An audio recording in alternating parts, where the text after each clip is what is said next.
주진우 라이브.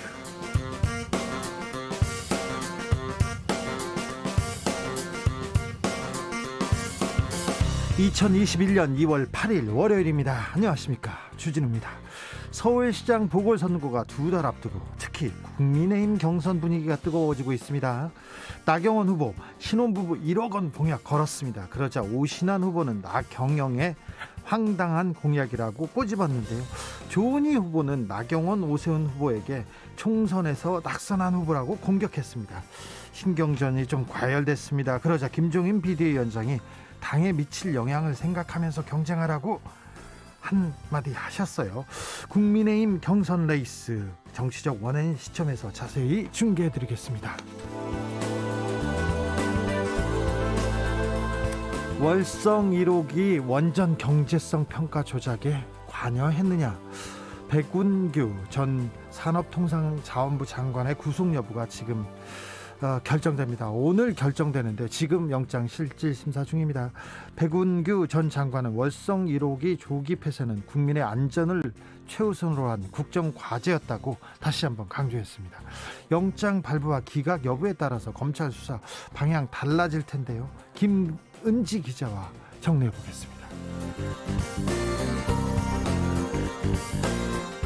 36년 전 노동자 김진숙은 노동 환경이 열악하다고 외쳤습니다. 그러다 경찰한테 붙잡혔고 회사에 가지 못했습니다.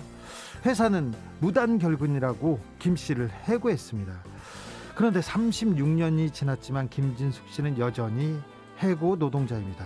왜 아직도 노동자는 일터를 잃고 해고돼야 합니까? 왜 아직도 굶어야만 합니까? 이 질문에 대한 대답을 듣기 위해 34일 동안 부산에서 서울까지 걸어왔다는데요. 한진중공업의 마지막 해고 노동자 김진숙 씨 훅 인터뷰에서 만나보겠습니다. 나비처럼 날아 벌처럼 쏜다. 여기는 주진우 라이브입니다.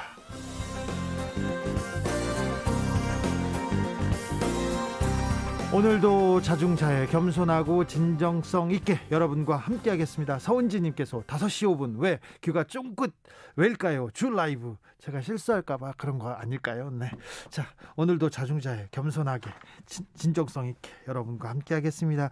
오늘부터 서울, 경기, 인천을 제외하고 나머지 지역에서는 식당, 카페, 노래 연습장, 실내 체육시설 영업시간이 1시간 연장됐습니다. 10시까지 영업이 가능한데요.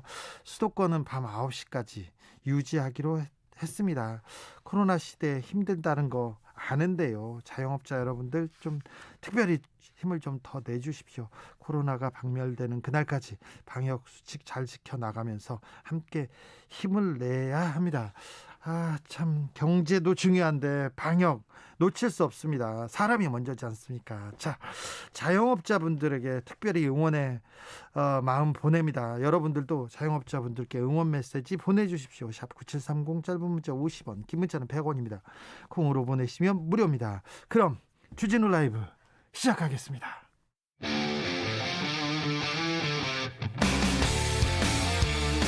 탐사보도 외길 인생 20년. 주 기자가 제일 싫어하는 것은?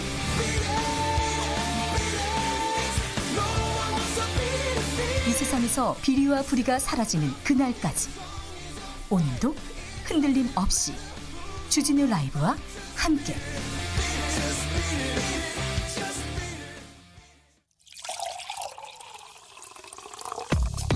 진짜 중요한 뉴스만 쭉 뽑아냈습니다. 주 라이브가 뽑은 오늘의 뉴스 주스. 정상근 기자 어서 오세요. 네, 안녕하십니까. 제가 제일 싫어하는 게 뭐라고요? 비리라고. 네, 비리. 저 노래 들어서는 전혀 모르겠던데요. 단지 비리입니다. 자, 네. 6008님께서 연휴 마치고 복귀하기 전에 선별진료소에서 검사 받을 건데요. 코로나 검사는 처음이라 떨립니다. 꿀팁 없나요? 가서요, 그냥 2초 동안 다른 생각하셔야 됩니다. 아니면 허벅지를 꼬집지 않습니까? 그럼 그만 지나갑니다. 그렇죠? 정말 훅 지나갑니다. 훅 지나갑니다. 네, 뭐 이렇게 아프지도 않고요. 네, 네. 쑥 들어옵니다. 네. 아이 깜짝이야 하면서 끝납니다. 아이 깜짝이야 그랬어요? 쑥 들어오더라고요. 자, 그러니까 2초 동안 허벅지를 꼬집어 주세요. 자, 오늘 백운규 전 산업통상자원부 장관에 대한 영장실질심사가 지금 진행 중입니다. 네, 월성원전 1호기 조기 폐쇄 결정 과정에 부당하게 관여한 혐의를 받고 있는 백운규 전 산업통상자원부 장관이 오늘 구속 전 피의자 신문을 받습니다. 네. 이미 대전지방법원에 출석을 했는데요. 네. 이 백운규 전 장관은 이 자리에서 법과 원칙에 근거하여 적법 절차로 업무를 처리했다라면서 혐의를 부인했습니다. 그리고 월성 1호기 조기 폐쇄는 국민의 안전을 최우선으로 한 국정과제라고 말했고요. 영장 실질심사에 성실하게 임하도록 하겠다라고 답했습니다. 월성 원전 폐쇄는 국민의 안전을 최우선으로 한 국정과제였다. 이렇게 말하고 영장 실질심사장으로 들어갔습니다. 코로나 확진자가 줄었어요. 주말이긴 하지만 주말에 검사를 조금밖에 안 해서 그렇지만 그래도 좀 고무적인 숫자입니다. 네, 오늘 0시 기준 신규 확진자 289명이고요. 지역사회 발생자는 264명입니다. 추세적으로 줄어들고 있는 것임은 분명한데 그럼에도 불구하고 좀 우려되는 점이 있습니다. 네. 일단 비수도권은 그 전주보다 확진자 수가 절반 수준으로 줄었습니다만 네. 수도권은 오히려 평균 확진자가 늘어났습니다. 수도권 늘었어요? 네, 특히 이 수도권에서 이 직장과 사우나, 이 생활체육시설 같은 생활 공간에서 많이 발견되고 있다라는 점도 걱정인데요. 직장, 네. 사우나. 네. 그렇습니다. 정부는 특히 설 연휴 기간이 고비라면서 이 수도권 주민들의 귀성 자제를 요청하기도 했습니다. 이번 설은 집에서 머물러야 될 것 같습니다. 자, 그래도 비수도권은 영업 제한 시간 1시간 늘어났습니다. 네, 오늘부터 비수도권의 영업 제한이 밤 10시로 1시간 늘어납니다. 하지만 수도권의 경우에는 여전히 9시로 유지하기로 했는데요. 네. 이에 수도권의 일부 자영업자분들이 집단 행동에 나섰습니다. 손님은 받지 않지만 자정까지 불도 켜고 문도 열어놓는 이른바 개점 시위였는데요. 코로나19 대응 전국 자영업자 비상대책위원회는 어제 PC방에 이어서 오늘은 코인 노래방, 내일은 술집에서 개점 시위를 이어갈 계획입니다. 이 자영업자분들은 피해도 책임도 알아서 지라라고 하는데 더 이상 버틸 힘이 없다라면서 영업시간 제한 조치를 철폐한다면 방역 지침을 철저히 준수하겠다라고 했습니다. 그리고 또 지금까지의 손실에 대해서도 소급 적용해 보상해달라고 주장하기도 했습니다. 208님께서 자영업자들 물에 빠진 사람에게 밖에서 힘내라고 하면 무슨 소용입니까? 물 밖으로 건져내줘야죠 얘기하는데 설날이 지나고 나서 이게 좀 영업을 할 수 있도록 좀 길이 열렸으면 하는 바람이 있습니다. 우선 코로나 확진자 수가 좀 줄어야 될 텐데요. 오늘 러시아 백신 도입을 검토하겠다는 그런 발표가 나왔어요? 네, 정은경 질병관리청장이 오늘 이 코로나19 백신의 불확실성에 대응하는 차원에서 러시아 백신 등도 도입을 검토하고 있다라고 밝혔습니다. 앞서 러시아가 자체 개발한 코로나19 백신 스푸트니크5의 3단계 임상시험 결과가 국제 학술지에 실리면서 화제를 모았었는데 이 백신 면역 효과가 91.6%에 이르며 60세 이상 고연령층에 대한 효과도 91.8%에 달한다라는 결론이었습니다. 네. 이에 이란은 오는 9일부터 이 러시아산 백신의 자국민에 대한 백신 접종을 시작할 예정인데요. 이란의 보건장관은 가장 안전한 백신 가운데 하나를 선택해서 수입했다라고 설명했습니다. 러시아는 백신을 이미 국민들한테 접종했지 않습니까? 근데 조금 부작용도 적고 많은 임상실험으로 조금 효과를 보고 있는 것 같습니다. 이 부분도 좀 자세히 좀 짚어보겠습니다. 차후에 미얀마에서 10만 명 규모의 대규모 시위가 있었습니다. 네, 미얀마 군부 쿠데타가 일주일째 접어든 가운데 미얀마 최대 도시인 양곤에서 어제 10만 명이 참가한 최대 규모의 시위가 열렸습니다. 쿠데타에 항의하는 시민들은 빨간 풍선을 손에 들고 비폭력 행진 시위를 했는데요. 쿠데타 이후 그러니까 많은 인원이 모이기도 했지만 지난 2007년 이 군정의 급격한 유가 인상에 항의하다 수백 명이 목숨을 잃었던 이른바 샤프론 혁명 이후 가장 큰 규모의 그 시위이기도 합니다. 예. 그리고 오늘도 이 승려와 의료진들까지 가세해서 미얀마 곳곳에서 시위가 벌어지고 있습니다. 계속해서 불어나고 있는 것 같습니다. 네, 그렇습니다. 하지만 미얀마 남동부 미야와디 지역에서는 이 평화 시위를 해산하는 과정에서 경찰이 총을 발사한 것으로 알려지기도 했는데 이 관련해서 사상자 여부는 아직 확인되지 않고 있습니다. 시위대를 향해 발표를 지시한 미얀마 군 내부 문서가 유출됐어요. 대규모 유혈 사태가 날까 좀 걱정이 됩니다. 네, 실제로 미얀마는 1962년 그리고 1988년에 민주화운동 당시에도 무자비한 유혈 진압 선례가 있습니다. 그래서 지금 많이 걱정이 되고 있는데요. 예. 이 서울신문은 미얀마 만달레이 경찰 사령관실 공식 인장 그리고 경찰 대장의 서명이 담긴 문서를 입수했다라고 보도했습니다. 우리 서울신문이요? 우리나라에 네네. 있는 서울신문이요? 우리나라 서울신문이 보도를 했는데요. 예. 이 군부가 민간인 시위대를 체포하고 무력을 사용할 수 있도록 한 정황이 담긴 문서라고 하는데 여기에 이 시위대에 대한 발포까지 허락한다는 내용이 담겼다고 합니다. 다만 일각에서는 이것이 정부 양식의 문서는 맞지만 좀 서투른 면이 있어서 조작된 것일 수도 있다라는 분석도 나오고 있습니다. 아무튼 미얀마의 평화를 빕니다. 서울시장 후보 단일화 얘기가 여기저기서 나옵니다. 범여권에서도 단일화 얘기가 나왔어요. 네, 어제 민주당 우상호 의원과 열린민주당 정봉주 전 의원이 단일화에 합의를 했습니다. 우상호 후보는 앞서 역시 열린민주당 후보인 김진애 의원과도 합의를 한 바가 있습니다. 이 두 사람은 지도부의 결정 그리고 전당원 투표 등이 필요하다는 전제 하에 선거 전 통합이 어렵다면 통합 선언이라도 한다라는 데 동의를 했습니다. 박영선 후보도 뭐 뜻을 모은 것 같은데요. 네, 뭐 단일화 합의를 하진 않았지만 단일화는 빠를수록 좋다, 또 통합에도 찬성한다라는 긍정적 입장을 기자들에게 밝혔습니다. 안철수 대표와 금태섭 전 의원은 어떻습니까? 네, 안철수 대표와 금태섭 전 의원의 단일화를 위한 실무 협상도 어제 비공개로 진행이 됐습니다. 합의 사항이 있는데요. 단일화 경선 결과를 3월 1일에 발표하기로 했습니다. 다만 토론 횟수 그리고 시작 시기 등은 추가 협의하기로 했는데요. 금태섭 전 의원은 가능한 일찍 또 여러 번 토론하자라는 입장이고 안철수 대표는 토론의 수가 아니라 내용이 더 중요하다는 입장입니다. 네. 김종인 국민의힘 비대위원장 안철수 대표한테 계속 좀 뭐라고 해야 되나요? 말펀치를 던지고 있습니다. 네, 김종인 위원장은 지난 주말 KBS 심야 토론에 출연해서 안철수 대표나 금태섭 전 의원이 단일 후보가 될 그런 상황은 오지 않을 것이다 라며 과거 단일화 과정을 보면 큰 당의 뿌리를 가진 사람이 종국에 가선 단일 후보가 됐다라고 말했습니다. 네. 그러면서 김종인 위원장은 지난달 회동에서 안철수 대표가 입당을 거부한 사실도 함께 밝혔는데요. 당시 안철수 대표가 국민의힘 간판으로는 본인이 당선될 수 없기 때문에 당에 들어올 수 없다고 솔직하게 이야기했다, 이런 말을 했습니다. 네. 안철수 대표는 김종인 위원장의 발언에 대해서 지금은 누가 이기는 게 중요한 것이 아니라 야권이 승리하는 것이 중요하다라며 에둘러 반박을 했습니다. 주말에 고 박원순 전 서울시장의 부인 강난희 씨가 쓴 것으로 추정되는 손편지가 공개됐습니다. 네, 지난 주말 온라인을 통해서 확산이 됐는데요. 이 강난희 씨 편지는 지난 6일 이 박원순 시장님의 명예를 지키는 사람들이라는 그룹 계정 페이스북 등에 올라왔고요. 민경국 전 서울시 인사기획비서관 등이 공유를 했습니다. 이 강난희 씨는 편지에서 아직 진실은 밝혀지지 않았다라며 나의 남편 박원순은 그런 사람이 아니다. 박원순의 삶을 믿고 끝까지 신뢰한다라고 밝혔습니다. 네. 또한 강난희 씨는 박원순 전 시장 추모 사업을 하는 박원순을 기억하는 사람들이 이 인권위의 판단을 수용하기로 한 데 대해서도 저희 가족은 큰 슬픔 가운데 있다라며 반발을 했습니다. 이에 대해 박원순 전 시장 성추행 피해자 측 김재련 변호사는 어제 페이스북을 통해서 진실은 믿음의 영역이 아니라 사실의 영역에 존재한다라고 말했습니다. 네. 곧바로 또 김재련 변호사가 반박했군요. 박범계 법무부 장관 취임 후에 처음으로 검찰 인사를 단행했습니다. 네, 박범계 장관은 일요일은 어제 오후 검찰 고위급 인사를 단행했습니다. 검사장급 4명에 대한 소폭 인사였는데요. 역시나 가장 관심을 모았던 사람은 그 윤석열 검찰총장의 가족 등 수사를 지휘해왔던 이성윤 서울지검장 유임 여부였습니다. 네, 그렇죠. 하지만 이성윤 지검장은 인사 발령이 안 나서요. 서울지검장직을 계속 수행하게 됐습니다. 또 윤석열 총장에 대한 징계 청구를 주도했던 법무부 심재철 검찰국장은 서울 남부지검장으로 갔고요.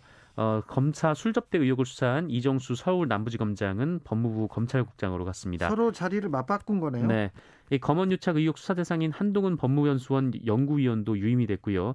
윤석열 총장이 챙겨온 월성원전 경제성 조작 의혹을 수사하고 있는 이두봉 대전지검장도 유임이 됐습니다.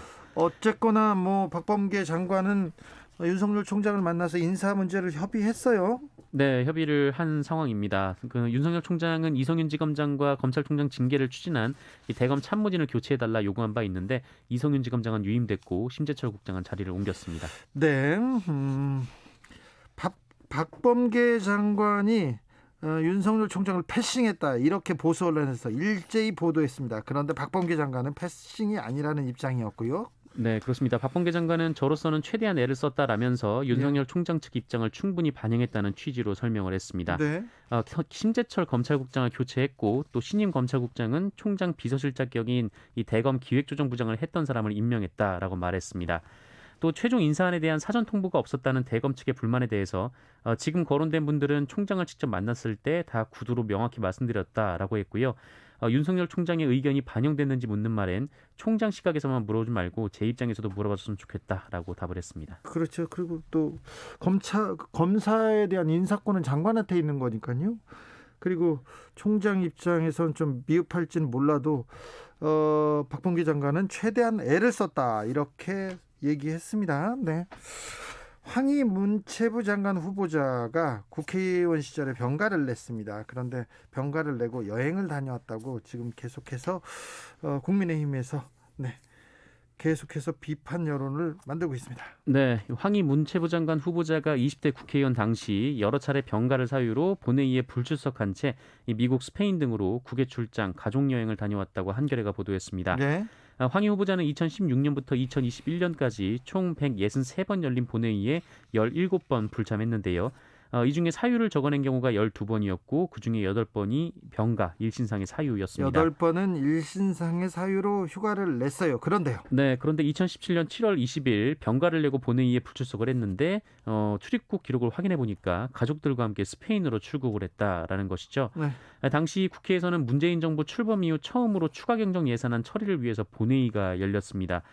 그런데 더불어민주당 의원들이 본회의에 출석하지 않아서 정족수 부족이 된 일이 있었거든요.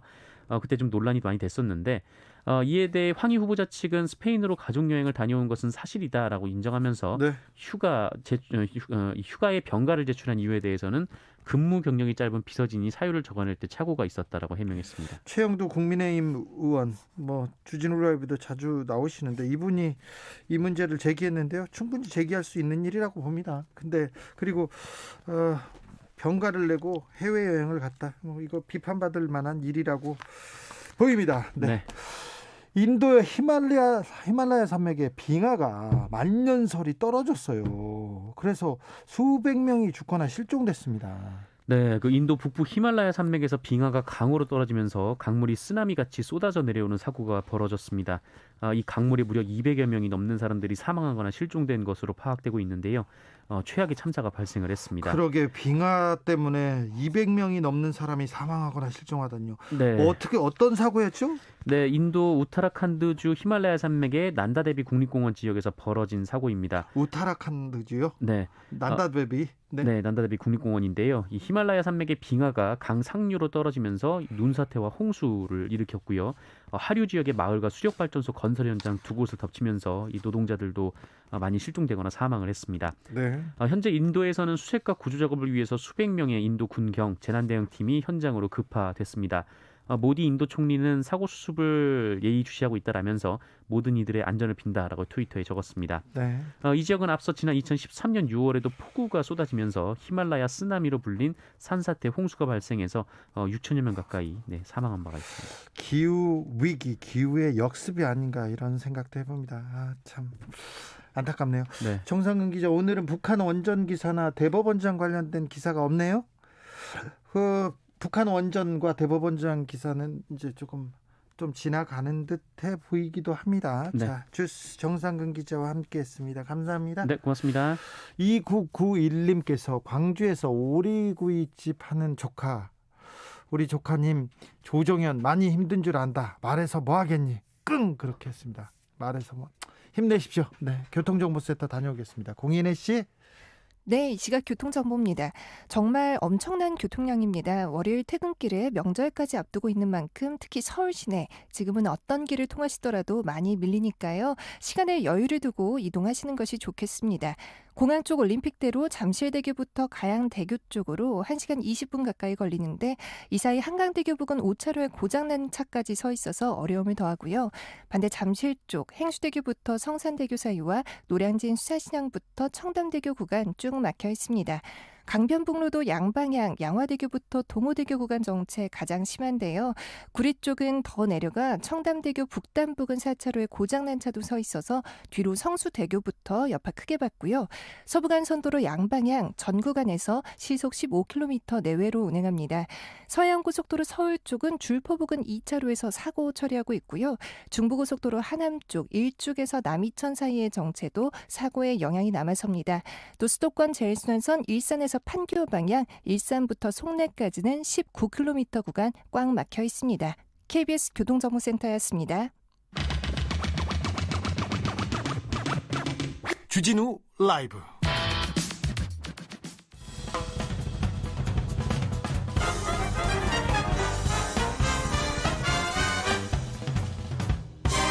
훅 인터뷰. 모두를 위한, 모두를 향한, 모두의 궁금증 훅 인터뷰. 전두환 정권에서 해고된 김진숙은 왜 36년째 해고자인가? 그 대답을 듣고 싶어 34일을 걸어 여기까지 왔습니다. 한진중공업 해고 노동자 김진숙 민주노총 부산본부 지도위원이 부산에서 청와대 앞까지 희망뚜벅이 행진 대장정을 마무리했습니다. 왜 36년째 해고 노동자로 살아야 하는지, 400km를 걸으면서 어떤 생각을 했는지 들어보겠습니다. 김진숙 지도위원님, 안녕하세요. 예, 안녕하세요. 건강은 어떠세요 좀? 뭐 하여튼 그 걷는 동안에는 건강 문제는 신경 안 쓰기로 해가지고, 네. 그래 병원에 또 가보긴 해야죠. 암투병 중이신데요. 여기 또 400km를 꼭 걸어야 했습니까? 뭐 저는 투병 사실보다도 하여튼 복직 문제가 절박했고, 네. 그다음에 한진중공업 매각과 관련한 문제들이 시급한 문제들이 있어서 그렇게 할 수밖에 없었네요. 네. 자, 지도위원님, 복직을 지금 일단 해고에 대해서 복직 요청을 하고 있습니다. 이 복직 요청이 갖는 의미는 무엇입니까? 제가 해고됐던 게 전두환 정권 시절에 노동조합 대의원에 당선이 돼서 대의원대회를 다녀온 보고대회를 유인물로 만들어서 뿌렸고, 그게 뭐 대공 혐의점이 있다는 이유로 대공무실에 연행이 돼서 3번을 하여튼 뭐 고문을 당하고, 그리고 뭐 회사 측에 의해서 집에서 회사에서 감금당하고, 부서이동 두 번 당하고, 그러고 해고된 거거든요. 예. 그러니까 이게 무슨 정상적인 어떤 절차를 거쳐서나 뭐 이런 과정들이 아니라 명백하게 이제 국가폭력이었다는 거고, 그거에 대해서 지금이라도 늦었지만 책임을 지고 한 인간의 존재를 짓밟았던, 영혼을 짓밟았던 일에 대해서 이제는 좀 바로잡아야 되지 않겠나, 이런 생각이었죠. 네. 36년 전이었으니까 그때 몇 살 때였습니까? 26살이요. 26살 때 안 무서우셨어요? 경찰이 막 잡으러 오고 맨날 감시하고 막 그러면? 무섭기는 했는데 저는 그때는 뭐 피할 길도 없었고 피할 방법도 몰랐어요. 그리고 그때는 이게 잘못됐다고 생각했기 때문에, 네. 그러니까 뭐 사람을 잘못 보고 혹은 착오가 있어서 그런 일이 생겼다고 생각했기 때문에, 그것만 바로 잡히면은 뭐 금방 다 제자리로 돌아갈 줄 알아서 이렇게 오랜 세월을 이렇게 고통받고 살 줄은 몰랐던 거죠. 그렇죠. 36년 동안 주변에 있던 노동자분들이나 동지들은 다 뭐 자리를 찾거나 뭐 도망간 사람도 있는데, 네. 좀 도망가시지, 좀 편하게. 그때는 그러면 아까 말씀드린 대로 사람을 잘못 보고 잡아온 줄 알아가지고, 네. 그거를 저는 바로 잡으려고 계속 이제 제 존재를 뭐 사본도 얘기하고 이름도 얘기하고 뭐 주민등록증도 보여주고 뭐 이렇게 했었죠. 예. 그래서 그것만 바로 잡으면 금방 끝날 줄 알고 그게 네. 36년이 된 거예요? 네, 그렇게 처음에는 그냥 그렇게 생각했는데 나중에 생각해 보니까 이제 이게 너무 억울하기도 하고, 네. 내가 당해왔던 일들이 너무 부당하기도 하고, 그리고 그때는 또 뭐 블랙리스트 이런 게 또 제 명단이 올라가 있는 상태라 어디 취업도 안 되고, 그때 시절에는 뭐 노동운동하고 이런 사람들은 다 블랙리스트가 돌아다니던 시절이어서 네. 그게 불가능했었습니다, 그때는. 독재는 참 무섭군요. 그렇죠. 그러니까 도망갈 길조차도 막아버렸던 거죠. 네. 이번 걸으면서요, 해고 노동자들 그리고 세월호 유가족 등도 함께 해주셨는데 같이 걸으면서 어떤 얘기 하셨어요? 어떤 생각 드셨습니까? 그분들뿐만 아니라 이제 뭐 산재 사고로 아들을 잃었던 김용동 군의 어머니나, 네. 그다음에 뭐 그 추락사고 당했던 그 김태규 군의 어머니, 누나, 그리고 또 정승규 씨라고 경동건설 하청 노동자로 일하다가 추락사한 분의 아들도 오시고, 그리고 하여튼 많은 분들이 오셨었는데, 하여튼 저는 그래 이제 그동안에 이 사회의 노동 문제나 세월호 문제나 뭐 그런 사고 문제들에 대해서 나름대로 이제 안다고 생각했던 사람들인데, 막상 당사자들을 뵈니까 뭐라고 할 말도 없고 가슴이 탁 막히는 거예요. 네. 그래서 이런 문제들이 이렇게 오랫동안 해결되지 않고, 그리고 더군다나 이제 안전을 최우선으로 하겠다는 대통령이 당선된 나라에서도 이 문제들이 해결이 안 되면 도대체 이건 언제 해결이 되는 건가. 예. 어제 제가 청와대 앞에 가서도 이제 세월호 유가족들을 보고 목이 메이더라고요. 그러니까 이분들은 도대체 어떻게 언제까지 이러고 살아야 되나. 예. 이런 것들이 너무 안타깝죠. 청와대 앞까지 행진을 하셨고요. 지난해 10월에는 문재인 대통령에게 같이 있었던 우리가 어디서부터 갈라져 서로 다른 자리에 서게 된 걸까요? 하면서 편지를 띄웠는데요. 대통령한테 편지를 띄운 이유는 뭡니까? 86년도 제가 해고될 무렵부터 해서 이제 87년도 민주화운동을 6월 항쟁을 같이 겪으면서 그분은 그냥 단순히 변호사 한 분이 아니라 든든한 동지이기도 했고, 우리 노동자들한테는 또 인권 변호사로 이제 든든한 백이기도 했고 이랬던 분이란 말이죠. 네. 그런 분이 이제 대통령이 되고 되시니까 뭐 왜 기대가 없었겠어요. 특히 네. 노동자들은. 그렇죠. 저도 이제 그때 그분이 대통령 되고 나서 소회를 트위터에 밝힌 적이 있었는데, 더 이상 노동자들이 굶지 않고 해고되지 않고 높은 데 올라가지 않고 죽지 않는 그런 사회가 왔으면 좋겠다라는 말씀을 드렸는데, 그런 현실들이 여전히 지금까지 이어지고 있는, 네. 이런 것들에 대해서 대통령이 정말 모르시는 건지 알고도 외면하시는 건지, 그때 86년도 87년도 시절에 그분의 열정이라면 충분히 저는 지금 대통령이 된 상황에서 해결할 수 있고 그 약속들을 지킬 수 있는 위치라고 보는데, 그런 것들이 왜 아직도 4년이 지나도록 안 지켜지는 건지 이게 너무 답답했습니다, 저는. 예. 대통령이, 정부가 어떤 책임이 있다고 보십니까? 한진중공업만 하더라도 재해고될 무렵의 상황들이 명백한 국가폭력이었고, 예. 그럼 그거에 대해서 이제 정부가 일정하게 저는 뭐 책임을 져야 될 일이 있다고 생각을 하고, 특히 한진중공업 같은 경우는 매각을 앞두고 있는 상황에서 지금 산업은행의 관리 체계거든요. 예. 그 산업은행의 또 경영 주체기도 하고 최대 주주기도 하고. 지금 한진중공업 사측에서는 처음에 그랬었어요. 산업은행이 저해복직에 대해서 반대한다. 예. 그리고 이동걸 산은회장이 저해복직에 대해서도 여전히 가이드라인을 제시하고 있는 게 확인되고 있는 상황이고. 아, 그렇습니까? 네, 그러니까 그런 상황에 대해서 정부의 책임이 있다고 지금 촉구를 하고 있는 거죠. 네.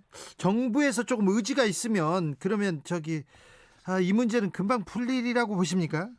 예, 그래서 저희가 이제 뭐 국무총리 면담도 하고 국회의장 면담도 하고 여당 대표 면담도 하고 이랬는데, 네. 처음에 말씀들은 이제 다 최선을 다하겠다, 뭐 노력하겠다 이렇게 말씀을 하시는데 아직까지 아무 변화가 없습니다. 그래서 지난번에 이제 제가 국회에 국정감사 때도 출석을 했었는데요. 그때도 뭐 고용노동부 장관이나 경산호위 문성현 위원장이나 똑같은 말씀들을 다 하셨더랬거든요. 예. 근데 여전히 뭐 상황은 가로막혀 있는 상태고, 오늘도 교섭이 있었다고 얘기를 들었는데 사측은 여전히 똑같은 얘기를 하고 있고, 예. 그래서 오늘 교섭도 결렬됐다는 소식을 들었습니다.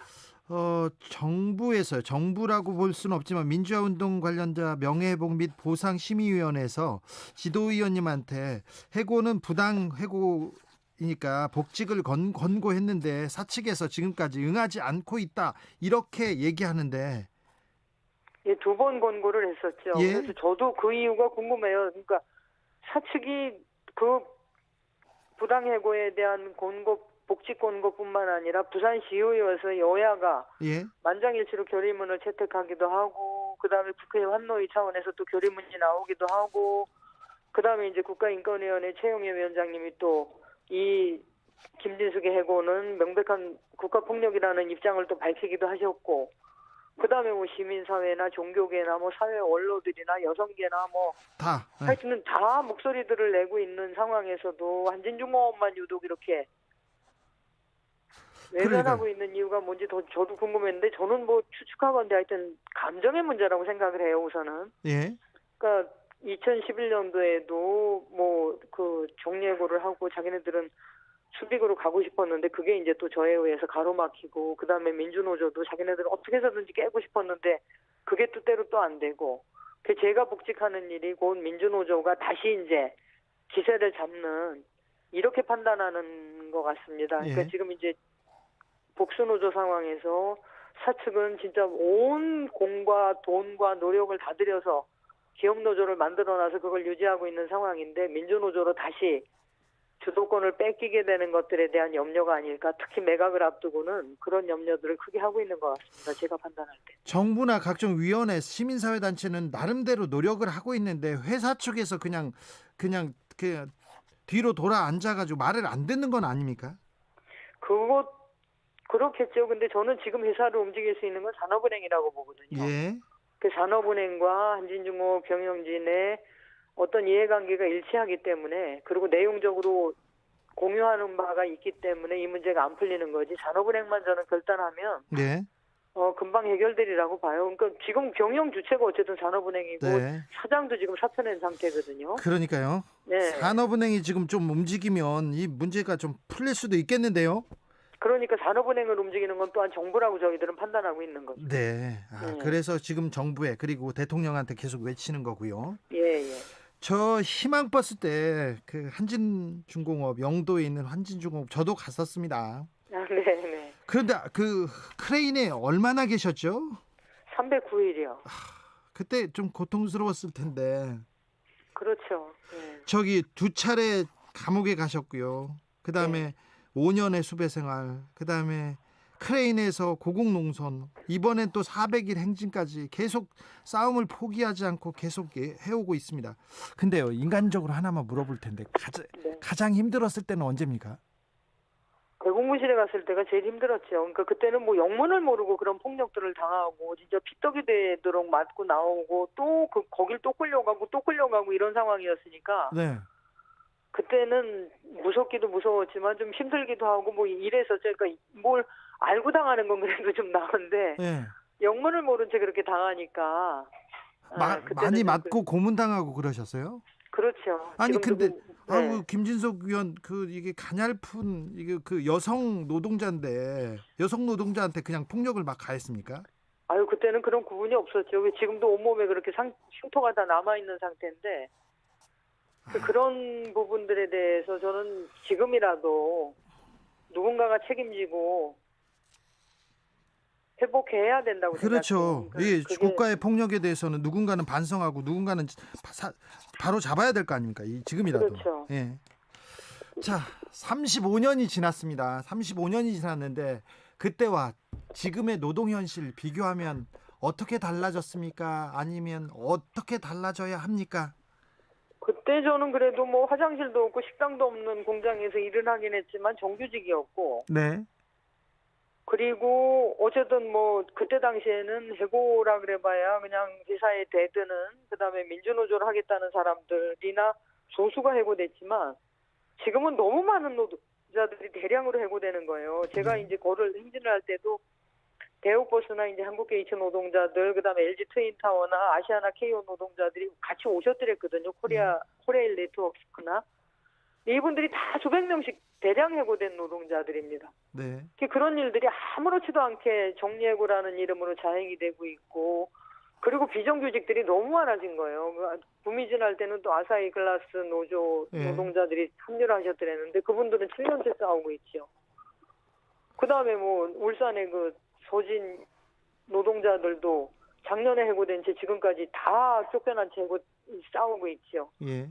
그러니까 이런 집단 해고들이 너무 빈번하게 일어나고 있고 한진중공업도 매각이 예를 들어서 지금 산업은행이 추진하는 대로 투기자본에 의해서 투기자본으로 동부건설 컨소시엄으로 넘어간다면 또 정리해고할 거란 말이죠. 예.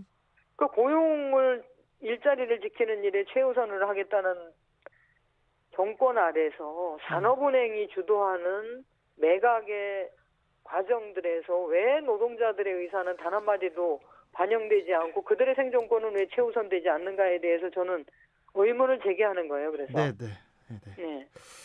자, 돈이 돈을 벌고 땅이 돈을 버는데 노동은 존중받지 못합니다. 그렇죠. 노동이 존중받는 사회가 올까요? 우리는 어디서부터 변화해야 할까요? 저는 우선은 이번 일을 겪으면서는 정말 시민사회는 아무 문제 없다고 생각해요. 그러니까 뭐 시민들이 각성해야 된다, 시민들이 나서야 된다 그러지만 우리나라만큼 훌륭한 시민들이 어디 있습니까? 그러면 그렇죠. 촛불로 또 정권을 바꾸기도 하고 뭐 이렇게 물불 안 가리고 정의를 위해서 투쟁하는 시민들이 있는데 문제는 요지부동인 국회와 재계. 예. 이번에 중대재해기업처벌법에 대해 보셨겠지만 아니 유가족들이 그래 29일을 단식을 해가면서까지 법 제정을 요구하는데 결국은 누더기 법안이 되고 재계 입장들이 대거 반영이 되는 돈과 재계의 힘은 계속 세지고만 있습니다. 그러니까요. 그런 부분들이 변하지 않으면 저는 힘들 거라고 생각을 하죠. 계속 저 같은 노동자들은 또 평생을 싸워야 되고요. 조혜숙 님이 다른 나라에서는 제가 살아보지 않아서 모르겠습니다. 그런데 우리나라의 기업들은 직원들을 복사기, 정수기 등 비품 취급하는 것 같습니다. 고장나거나 맞아요. 불필요하면 그냥 버려지죠. 슬프고 아픈 현실입니다. 이런 문자를 보내셨어요. 마지막으로 김진숙의 꿈은 뭡니까? 김진숙이 꿈꾸는 세상은? 저는 우선 저 개인적으로는 36년 동안을 빌어왔던 소원 복직이 이루어졌으면 좋겠고요. 그다음에 노동자들이 일터에서 다치지 않고 죽지 않는, 그리고 해고되지 않는, 그리고 비정규직이 없는 세상이 됐으면 좋겠습니다. 네, 알겠습니다. 우선 아프시니까 이제 빨리 좀 몸 좀 챙기세요. 이제 좀 그만 좀 걸으시고 어디 올라가시면 안 됩니다. 속상해서 그랬어요. 네. 지금까지 김진숙 민주노총 부산본부 지도위원이었습니다. 감사합니다. 네, 고맙습니다. 네. 나비처럼 날아 벌처럼 쏜다. 주진우 라이브.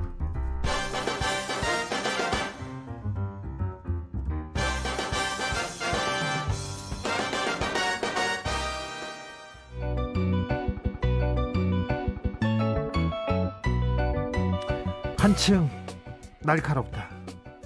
한결 정확하다. 한편 세심하다. 밖에서 보는 내밀한 분석, 정치적 원의 시점. 자, 국회원 내부 상황을 오늘도 밖에서 정확하게 더 정밀하게 분석해드립니다. 최민희 전 더불어민주당 의원 어서 오세요. 안녕하세요. 불굴의 희망 최민희입니다. 불굴의 희망입니까? 제 닉네임. 그랬어? 네, 불굴의 희망 최민희였습니다. 자, 김연아 국민의힘 비상대책위원 어서 오세요. 네, 안녕하세요. 국민의 일산에서 지키는 김연아입니다. 일상을 일산에서 지키는 김연아. 아유, 좋습니다. 네. 좋네요. 자, 지난주 어디 다녀오신 거예요? 지난주에 그 김종인 위원장님하고 저희 국민의힘 비대위 지도부가 부산에 갔다 왔습니다. 부산 분위기가 어떻습니까? 부산 분위기 좋습니다. 좋죠. 국민의힘이 큰 걱정을 안 하는 것 같습니다. 그렇지는 않고요. 예. 이제 가덕도 신공항 때문에 조금 뭐 서운해하시는 분들 또 그것에 대한 염원이 워낙 크다 보니까 좀 그런 부분에 있어서 전체적인 가덕도 신공항을 포함한 부산에 좀 마스터 플랜을 위원장님께서 설명하러 가셨고요. 그 자리에 같이 동승했었습니다. 김연아 위원께서 표정이 좋습니다. 부산 분위기는 좀 안정적인 것 같습니다. 국민의힘한테 최민희 의원. 네. 이건 뭐 그래도 끝까지 지켜봐야 되지 않겠습니까? 선거는 끝까지 지켜봐야 됩니까? 네, 그래서 마지막까지 긴장을 늦추지 않으셔야 할 것 같습니다. 그런데 일단은 축하드립니다. 일단은 민주당이 좀 도전자죠. 그렇죠. 민주당은 도전자일 뿐만 아니라 사실 선거의 원인을 발생시켰기 때문에 민주당이 너무 이번 재보궐선거에서 막 공격적으로 나가는 것이 별로 좋지 않다고 다들 판단하지 않겠습니까? 근데 막 저런 표정 속에서 왜 제가 주눅이 드는 게 제가 말투가 좀 그런가? 아니요. 눈빛이 인상이 부산은 그런데 서울은 내가 자신 있어 이런 눈빛인데요. 자, 서울로 가볼까요? 서울시장 후보들 불꽃 신경전 볼만합니다. 근데 특히 국민의힘 쪽에서 좀 뜨겁습니다. 자, 나경원 후보 계속해서 약간은 조금 보수적인 분위기에 그리고 공약을 계속해서 공격적으로 던지고 있습니다. 최민희 의원. 일단 이번 공약은 보수적이기보다는 아주 적극적으로 적극적이죠. 바뀐 거죠. 네. 왜냐하면 아이 낳으면 4,500만 원, 그리고 결혼하면 4,500만 원, 주택 구입용 대출이자 3년간 시가 대납 1억 원 이렇게 되면 네. 이게 따져보면 한 1억 1,700만 원 보조 네. 혜택이 가는 거잖아요. 예. 근데 저는 이게 액수를 제시하다 보니 오신환 의원이 뭐 나경영인가? 그래서 예. 허경영 씨가 느닷없이 등장하기도 했고 박영선 후보도 이게 이유 없이 퍼주는 거에 반대한다고 얘기했지만 저는 긍정적으로 보는 측면이 있습니다. 일단 공약을 던졌어요. 선점했어. 네, 선점했는데 그 선점한 공약이 저출산 고령화를 극복하는 대안이라는 거죠. 네. 예, 그래서 이게 잘 다듬어지고 네. 그리고 후보들이 이 아이 낳기 경쟁 공약 네. 이걸로 좀 더 경쟁하셨으면 좋겠고 네. 다만 이제 나경원 후보도 지금 1억 1,700만 원을 공약했다고 해서 그 액수를 고집할 필요는 없지 않나 합니다. 일단 기본적으로 공약을 지금 던지고 이슈를 선점했습니다. 나경원 후보가. 네. 이게 이제 이런 배경에서 나온 것 같아요. 얼마 전에 이제 모 연구기관에서 나온 보고서에 의하면 결혼을 하는 비율이 내 집 마련이 되어 있는 경우와 아닌 경우가 좀 달랐어요. 네. 그러니까 집이 마련되어 있으면 결혼율이 훨씬 더 높고 네. 또 월세나 전세로 사는 것보다 자가일 경우에 아이를 출산하는 비율이 높다. 네. 그러니까 결국은 우리가 저출생을 해결하는 부분에 있어서 주거 문제가 굉장히 중요하다는 거죠. 예. 근데 이제 저는 이 그 공약을 보고 공격하시는 분들에게서 이 공약의 내용을 잘 모르는구나. 왜냐하면 이제 언론이나 이런 데서는 좀 약간 선정적으로 발표하느냐고 1억이 넘는 돈을 준다. 네. 이렇게 하고 있지만 다 제목을 사실 그렇게 빼죠. 네, 근데 그게 아니라 이게 애를 낳고 집을 사면서 제가 봤을 때는 한 10년 정도 걸릴 것 같아요. 그보다 더 걸릴 수도 있고 이자를 시가 대납해 주는 거거든요. 그러면 아마 우리 정부가 노인연금이나 이런 것부터 시작해서 좀 복지 혜택을 계속 받는 사람의 입장에서 보면은 그게 제가 봤을 때는 평생으로 보면 한 7, 8천, 어떤 사람은 1억 가까지 되는 사람도 있을 수 있어요. 그러니까 저는 이 금액이 기간으로 이렇게 펼쳐놓고 보면 그렇게 과도한 부분은 아니라고 생각이 되는데 이걸 당장 뭐 예를 들어서 좀 또 이 허경영 씨하고 비유하면서 그런 것 같아요. 당장 1억을 주는 것처럼 네. 약간 플레임을 씌워서 잘못 이해한 것들이 좀 겹쳤다. 그래서 1억이라는 그 액수가 상징적이잖아요. 근데 그렇죠. 오신환 후보께서 허경영 던지니까 또 이것도 좀 약간 핫하지 않습니까? 그래서 오늘 저희 내부에서 네. 우리 내부자들끼리는 좀 네. 살살해라 이런 얘기 하셨어요. 김종인 비대위원장이 바로 좀 자제해라 이렇게 했어요. 그건 뭐 당연히 각자 역할을 하는 건데 네. 이건 나경원 후보한테 나쁘지 않습니다. 그렇죠. 이슈를 주도하는 게 좋거든요. 네. 근데 이제 이게 그러니까 제가 액수를 고집하지 말라고 말씀드리는 건 예를 들면 4,500 뭐 이렇게 확 규정해 버리면 나중에 이제 이게 그럼 어떻게 이거 어떻게 예산 마련할래 이렇게 되면 좀 쓸데없는 디테일한 논란에 빠져들거든요. 일단은 방향은 맞다는 거 아니에요? 전 방향 맞다고 생각합니다. 최민희 의원께서 지금 나경원 후보를 좀 극찬한 거예요. 극찬이라기보다 이건 맞는 거고. 좋은 그러면 거 이제 좋다. 예를 그렇게 하는 들면 거죠. 오신환 후보가 나는 이런 대책이 있다. 맞아요. 아이 낳기에 네. 대해서. 그리고 박영선 후보가 나는 이런 대책을 가지고 있었다. 이렇게 해서 경쟁을 하는 게 서울 시민들께 도움이 된다. 이런 거죠. 2341님께서 시대 흐름이 개인주의가 강해집니다. 혼자 사는 건데 아무리 돈 준다고 결혼하고 출산할까요? 이런 얘기도 하는데 이건 어떻게 보십니까? 이제 저희가 아마 출산을 강요하기는 어려운 시대적 흐름이 분명히 있는 것 같아요. 근데 그럼에도 불구하고 인구가 줄면 국가 생존의 문제가 발생을 합니다. 그래서 저는 국가 입장에서는 뭐 안 낳는 사람을 역차별할 필요는 없지만 많이 낳고 아이들을 잘 키우는 부모에 대해서는 우대하는 정책은 저는 굉장히 필요한 정책이라고 보여집니다. 일단 나경원 후보가 던진 공약 일단은 점수를 땄네요. 자, 그런데 단일화는 어떻게 돼가고 있습니까? 안철수 후보와 국민의힘 간의 단일화 잘 될까요? 안철수 후보는 또 금태섭 전 의원하고도 얘기하고 있는 것 같은데 그 분위기는 어떻습니까? 잘 되고 있는데 언론은 굉장히 궁금한 것 같고 자꾸만 균열을 기대하면서 기사거리를 찾고 있는 것 같아요. 잘 되고 있다. 네, 그러니까 서로가 입장을 정리를 했습니다. 안철수 대표와 금태섭 의원이 3월 초까지 네. 그 일종의 원외에서 일단 제3지대에서 단일화를 진행을 하겠다. 네, 그리고 국민의힘은 지금 1차 경선을 통과한 4명이서 이제 설 전후로 해가지고 토론을 거쳐서 이제 최종 선발을 하게 되어 있죠. 뭐 저는 그 안에 어떤 일이 일어날 가능성은 지금 현재로서는 양쪽의 입장에서는 없다고 보고 있고요. 그렇게 서로 후보 선출 과정이 결정이 되고 나면 네. 이제 한 3월 초쯤 되겠죠.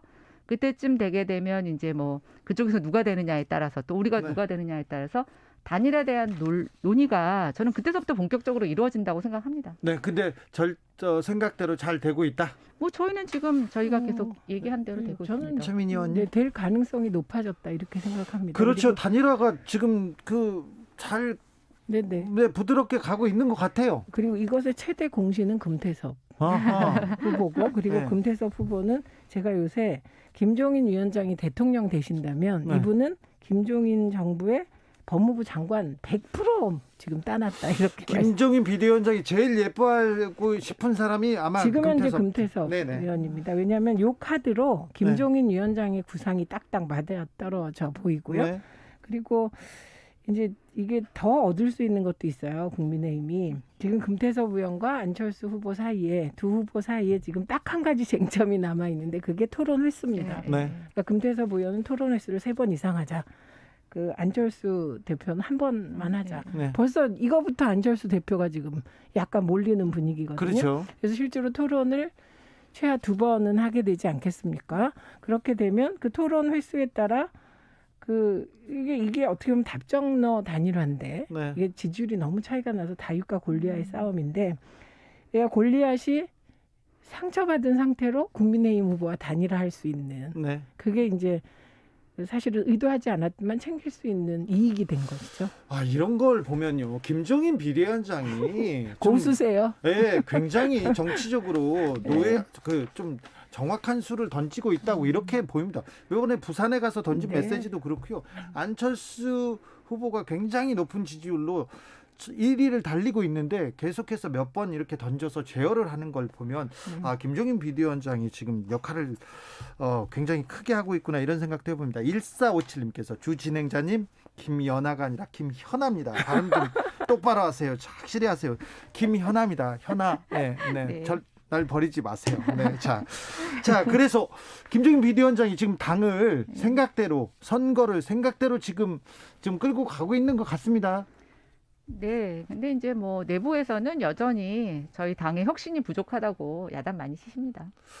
그래도 김종인 비대위원장이 계속해서 뭐 혁신하는 걸 보여주고 다른 공약을 내는 걸 보여주는 거 아닙니까 지금 최민희 의원? 그러니까 일단은 서울시장 재보궐과 부산시장 재보궐 과정에서 여러 가지 변수가 있겠지만 선거의 핵심은 인물이고 후보거든요. 그러니까 예? 후보 관리를 잘하고 계시다고 봅니다. 네. 네, 뭐 예를 들면 국민의힘이 가지고 있는 사실 지금 근본적 한계들이 있습니다. 왜냐하면 안철수 후보가 갑자기 방송에 나와서 태극기 세력과 중도까지 다 포괄하는 통합적 행보를 하겠다는 요지의 말을 합니다. 네. 그럼 퀘션마크 딱 쳐지잖아요. 네. 안철수 후보의 소구력은 중도 소구력이고 무당층 소구력인데 왜 갑자기 태극기 세력이야? 그렇죠. 그러니까 근데 태극기 세력이 가장 보수에서 적극적인 행동을 하는 쪽이기 때문에 눈치를 안 볼 수가 없다 이런 건데 요게 이제 근본적 한계인 것이죠. 왜냐하면 중도 보수나 보수 그리고 태극기가 있으면 사실은 국민의힘 태극기 세력하고는 좀 떨어져야 되는데 태극기 세력이 가장 적극적이니까 후보들은 태극기 세력에 이게 잘 보이고 싶거든요. 네. 이제 요게 김종인 위원장께 남은 과제죠. 관리. 네. 네. 나경원 후보도 굉장히 좀 적극적으로 보수 적극적인 보수 측에 계속 소구하고 있지 않습니까? 근데 그게 이제 제가 지금 드리는 말씀은 그게 근본적인 한계인데 후보들은 그럴 수밖에 없어요. 경선 때 투표율이 높여야 되지 않습니까? 그 핵심 지지층이기도 네. 하고요. 네. 그러니까 이제 민주당도 그런 비슷한 현상이 네. 벌어지고 있죠. 이게 이제 내부 경선에서는 당원 선거가 있고 네. 이제 일반인 투표가 있다 보니까 이제 당원 투표 안에서의 지지율을 높게 받으려면 이제 당원들이 조금 바라는 얘기를 해줘야 되고 예. 이제 그 비중에 따라 좀 달라지는데요. 저는 이제 그 우상호 의원하고 박영선 의원의 관계를 보면서도 가끔 박영선 의원이 중도 쪽 표심을 얘기를 하다가 또 이제 강성 지지자들에 대한 문재인 보이고 그런 예. 걸. 뭐 그런 것들을 하는 거 보면서 이제 이게 양쪽 당에서 지금은 이제 내부를 향한 목소리 때문에 좀 그런 게 있다고 보여지고요. 네. 저는 이제 본격적으로 이 내부에서 후보자가 이제 결정되고 난 이후부터는 이제 본격적으로 중도의 마음을 누가 뺏어오느냐의 경쟁이 시작이 된다고 보고 있고요. 네. 아마 저희 국민의힘도 중도를 향한 목소리 내지 않으면 서울시장 선거가 그렇게 만만한 선거가 아니라고 보고 있기 때문에 저는 이제 누가 후보자로 선정이 되시던 간에 뭔가 좀 중도층에 계신 분들에 대한 우리의 변화된 모습 또 우리에게 뭔가 맡겨주시면 정말 잘 해낼 거라고 하는 신뢰를 보여주는 노력 계속 해야 된다고 생각합니다. 후보 단일화 얘기가 계속 나오는데 우상호 정봉주 의원이 합의한 양당 통합 전제로 한 후보 단일화 효과에 대해서는 얘기가 없어요? 그게 사실 이 판에서 네. 그게 핵심 과제가 아니고 그래요? 관심에서 좀 멀어져 있어서 그런 거예요. 그게 예를 들면 지금 그 국민의힘 쪽이 네. 단일화가 관심을 받는 건 안철수 후보 덕분 혹은 때문이거든요. 네. 안철수 후보가 보수 쪽에서는 가장 높은 지지율을 받는 후보가 국민의힘 밖에 있기 때문에 단일화에 관심이 쏠리는 것이거든요. 그러니까 네. 이 상황에 따라 단일화에 대한 관심은 적을 수밖에 없지만 다만 정봉주 의원이 기사회생한 거잖아요. 다시 그렇죠. 부활해서 네. 나타난 효과는 약간 있겠죠. 네. 예, 그러나 그게 무슨 선거판을 뒤집을 중요 변수가 되기는 어렵다고 봅니다. 약간밖에 없을까요? 김연아 의원님? 이게 제 얘기가 아니고 어떤 정치 오래 하신 분 얘기를 제가 빌리자면 네. 지지율이 깡패라고. 그래요. 지지율이 높게 나오는 사람에 대해서는 거스를 수가 없고 네. 아무리 훌륭해도 지지율이 굉장히 미미하면 네. 사실은 크게 영향을 미치기 어려운데요. 김연아 의원은 부동산 대책에 대해서 할 말이 많을 것 같은데 그 부분은 잠시 후에 2부에서 정치적 원의 시점 이어가겠습니다.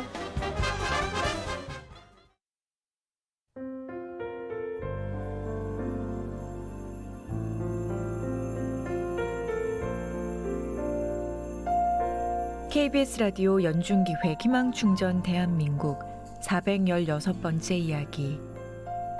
안녕하세요. 아나운서 이연주입니다. 할머니, 조금만 기다리세요. 고등학생이 되면 아르바이트해서 돈 많이 벌어올게요.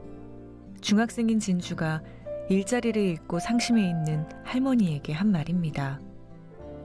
진주의 할머니는 집 나간 아들 내외를 대신해 진주와 남동생을 돌보고 있습니다. 여든이 가까운 나이에 건물 청소를 하며 부지런히 돈을 벌었지만 얼마 전 갑작스레 해고 통보를 받았습니다. 막막한 현실에 어찌할 바를 모르던 할머니. 행여나 손주들이 걱정할까봐 애써 웃어 보입니다. 하지만 진주는 알고 있습니다. 할머니의 따스한 미소 뒤편에는 두려움과 슬픔이 숨어 있다는 걸요. 얼른 자라서 할머니의 고단함을 씻어드리고 싶은 진주는 오늘도 희망을 기대하며 할머니처럼 포근히 웃어봅니다. 코로나19 여파로 사례자와 취재팀의 안전을 위해 사연으로 대신 전달합니다. 여러분의 따뜻한 손길이 희망의 빛이 됩니다. ARS 060-700-1580 060-700-1580 한 통화 3,000원으로 희망을 선물해 주세요. KBS 라디오 연중기획 희망충전 대한민국은 초록우산 어린이재단, 인탑스 주식회사 그리고 청취자 여러분과 함께합니다. ARS 060-700-1580 한 통화 3,000원입니다.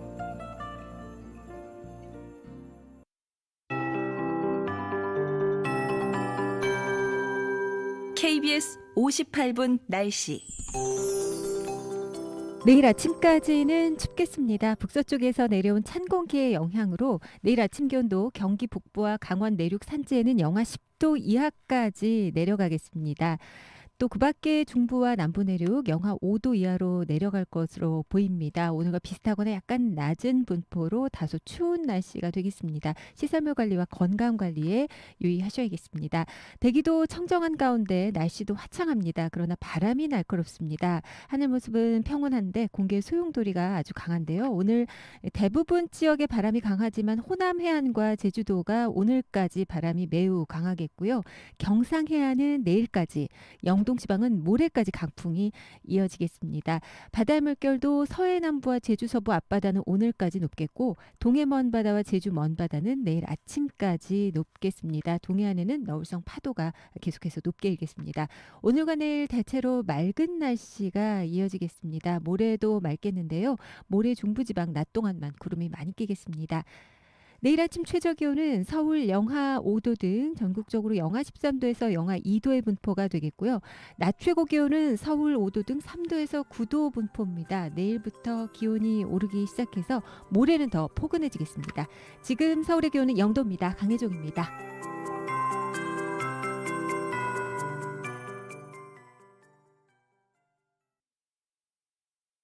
정성을 다하는 국민의 방송 KBS가 6시를 알려드립니다.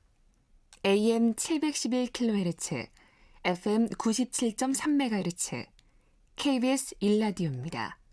HLKA.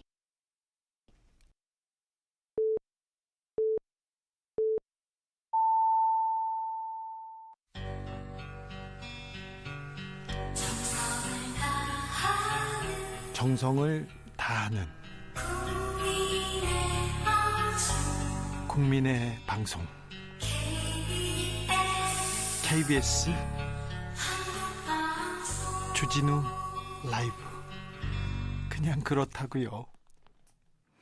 주진우 라이브 정치적 원의 시점, 최민희, 김연아 두 정치 고수들을 두 누나들하고 같이 얘기하고 있습니다. 재밌어요. 듣다 보면 또 훅 빨려 들어갑니다. 자, 정부가 2사 부동산 대책 이렇게 공개했습니다. 국민의힘에서 그렇게 주장하던 공급 얘기를 조금 어느 정도 채워졌는지 몰라도 비판 언론도 별로 없어요. 이거 어떻게 보십니까, 김연아 위원님? 공급한 걸 받아줘서 일단 고맙다고는 생각하는데요. 아, 그래요? 일단은 공급을 받긴 했어요. 근데 첫 번째로 이렇게 할 수 있었는데 왜 여태까지 안 했나 네. 싶고요. 네. 그다음에 이제 김현미 장관이 처음에는 공급이 부족하지 않다고 그랬어요. 네. 한 2년 반 동안. 네. 그러다 이제 공급이 부족하지 않다고 했는데 가격이 갑자기 오르니까 공급을 막 부랴부랴 하면서 뭐라 그랬냐면 아파트가 빵이 아니기 때문에 빨리 안 된다고 얘기했거든요. 네. 근데 장관이 바뀌더니 갑자기 아파트가 빵이 됐어요. 200만 호를 지금 뭐 2025년까지 상당 부분 채워 넣겠다고 지금 장관이 얘기하고 있거든요. 예. 그래서 저는 이게 어떻게 이렇게 가능할까 이런 네. 좀 의구심이 들고 네. 세부적으로 내용을 보면 단기간 공급은 이전에 인허가 난 거를 준공 기준으로 공급이라고 보고 있고요. 앞으로 지어지는 거는 2025년까지 땅만 부지만 확보되는데 그걸 공급이라고 얘기를 하고 있어요. 그래서 굳이 빵에 비유하자면 밀가루만 갖다 놓고 이제 이걸 빵이라고 하는 상황이 벌어진 거죠. 그래서 이제 오늘 여론조사에 보면 이사 대책에 대해서 좀 부정적인 평가가 더 많이 나오는 이유가 아마 이런 거에서 나온다고 생각을 하고 있고요. 네. 근데 이제 저는 그렇게 생각합니다. 국민들이 막 급조되고 허름하고 막 질이 낮은 주택을 원하는 게 아니에요. 네. 그다음에 이제 불안한 거는 이것이 지금 못 사면 우리 3년 전의 경험처럼 그때 전세값, 그러니까 집 한 채 값이 지금은 전세값도 안 되는 상황이 벌어지는 거에 그렇죠. 대한 불안감이거든요. 네. 지금 못 사면 평생 못 그렇죠. 산다. 그러면 저는 오히려 이걸 200만 원을 당장 하겠다는 게 아니라 계속 꾸준하게 하겠다라고 해서 국민들을 안심시키는 게 오히려 더 정직한 정책이라고 생각이 돼요. 그리고 그게 정상 정책이죠. 근데 지금 이 무리하게 공급 정책을 쏟아냈다 보니까 공공이 직접 수행하는 뭐 이런 공급 대책을 굉장히 많이 포함하고 시키고 있어요. 네. 누가 그러더라고요. 국토부가 건설 회사냐고. 직접 공급을 하겠다는 게 너무 많아서 결국은 국토부가 집만 짓는 것만 하겠다라는 얘기도 나와 있고 또 하나 이제 뭐 국토부가 직접 짓는 게 아니고 LH나 SH공사를 하는 건데 LH공사, SH공사가 이만한 물량을 다 수용을 하려면 저는 엄청난 신규 인력을 뽑아야 되는데 요즘 취준생들이 좋아한다는 공기업 일자리가 너무너무 많이 늘어나게 생겨서 이게 일자리 확산의 하나의 정책인가라고 의심할 만큼 사실은 조금 앞뒤에 바라는 효과가 좀 다를 것 같아서 우려되는 측면도 많이 있습니다. 김연아 의원께서 웃는 얼굴로 칭찬 한 스푼 하더니 조곤조곤 아프게 계속 때렸습니다. 자, 최민희 의원. 그냥 마지막 얘기 듣다 보니 젊은이들을 좀 더 뽑아서 LH공사가 좀 공격적으로 공공개발 방식을 이번에 해봐도 되겠다 이 생각은 지금 바로 들었어요. 지금? 그걸 또 그렇게 받으세요. 갑자기 지금 그 얘기를 하니까 저것도 어쨌든 젊은이 일자리가 늘어나니 그것도 뭐 좋겠다 생각하는데 그건 지금 든 생각이고 예. 우선 이게 잘 돼도 2025년이에요. 그러니까 그것도 부지 확보. 그렇지. 예. 그러니까 이거 무슨 얘기가 되냐면 만약에 정부가 이번에 얘기한 대로 돼도 2025년에 최초 물량이 나오고 이후에 쭉쭉 나오는 거예요. 그러니까 이번에 정부가 대책을 아무리 세워도 이것의 혜택을 누리는 국민들이 누릴 수 있는 건 차기 정부 말 그리고 차차기 정부라는 거예요. 그러니까 네. 공급은 이런 것이죠. 그래서 오히려 제가 아쉽게 생각하는 거는 이번에 그래도 보면 공급을 위하여 머리를 많이 짜냈고 그리고 이제 구체적으로 부지 선정이나 이런 과정에서 좀 더 고민을 하게 될 것 같은데 요 대책이 만약에 문재인 정부 초에 나왔다면 더 좋았을 거다. 그러니까 제 말이 바로 그 말이에요. 이런 생각은 네. 듭니다. 근데 문재인 정부 초기나 그 이후에 김현미 장관이 공급 대책을 내놓지 않은 건 아니에요. 그렇죠. 3기 신도시를 발표했잖아요. 그게 1년이 넘어서고요. 예, 그때 조금 더 적극적으로 3기 신도시 외에 지금 도심에 개발하는 내용들을 같이 담았으면 그렇죠. 근데 훨씬 좋았을 텐데 기억하신지 모르겠지만 제가 국회에 있을 때까지도 김현미 장관은 대정부 질문에서 공급이 부족하지 않다고 그랬었어요. 그러니까 그거는 절대적인 수치, 전국적으로 공급 물량과 수요를 얘기한 건데 사실은 지금 국민들께서 바라시는 건 솔직히 얘기하면 강남에 나도 집 갖고 싶다. 서울에 있는 국민들은 수도권에 있는 국민들은 시민들은 나는 서울에 집을 갖고 싶다. 비수도권은 수도권에 집을 갖고 싶다. 이런 욕구니까 이거는 이제 사실은 그렇다고 강남에 다 집을 가질 수 없는 것 또한 사실이기 때문에 역세권에 그나마 강남이 아니라도 좋은 지역에 얼마나 많은 주택을 공급하냐가 관건이고 이건 다 네. 동의하는 거잖아요.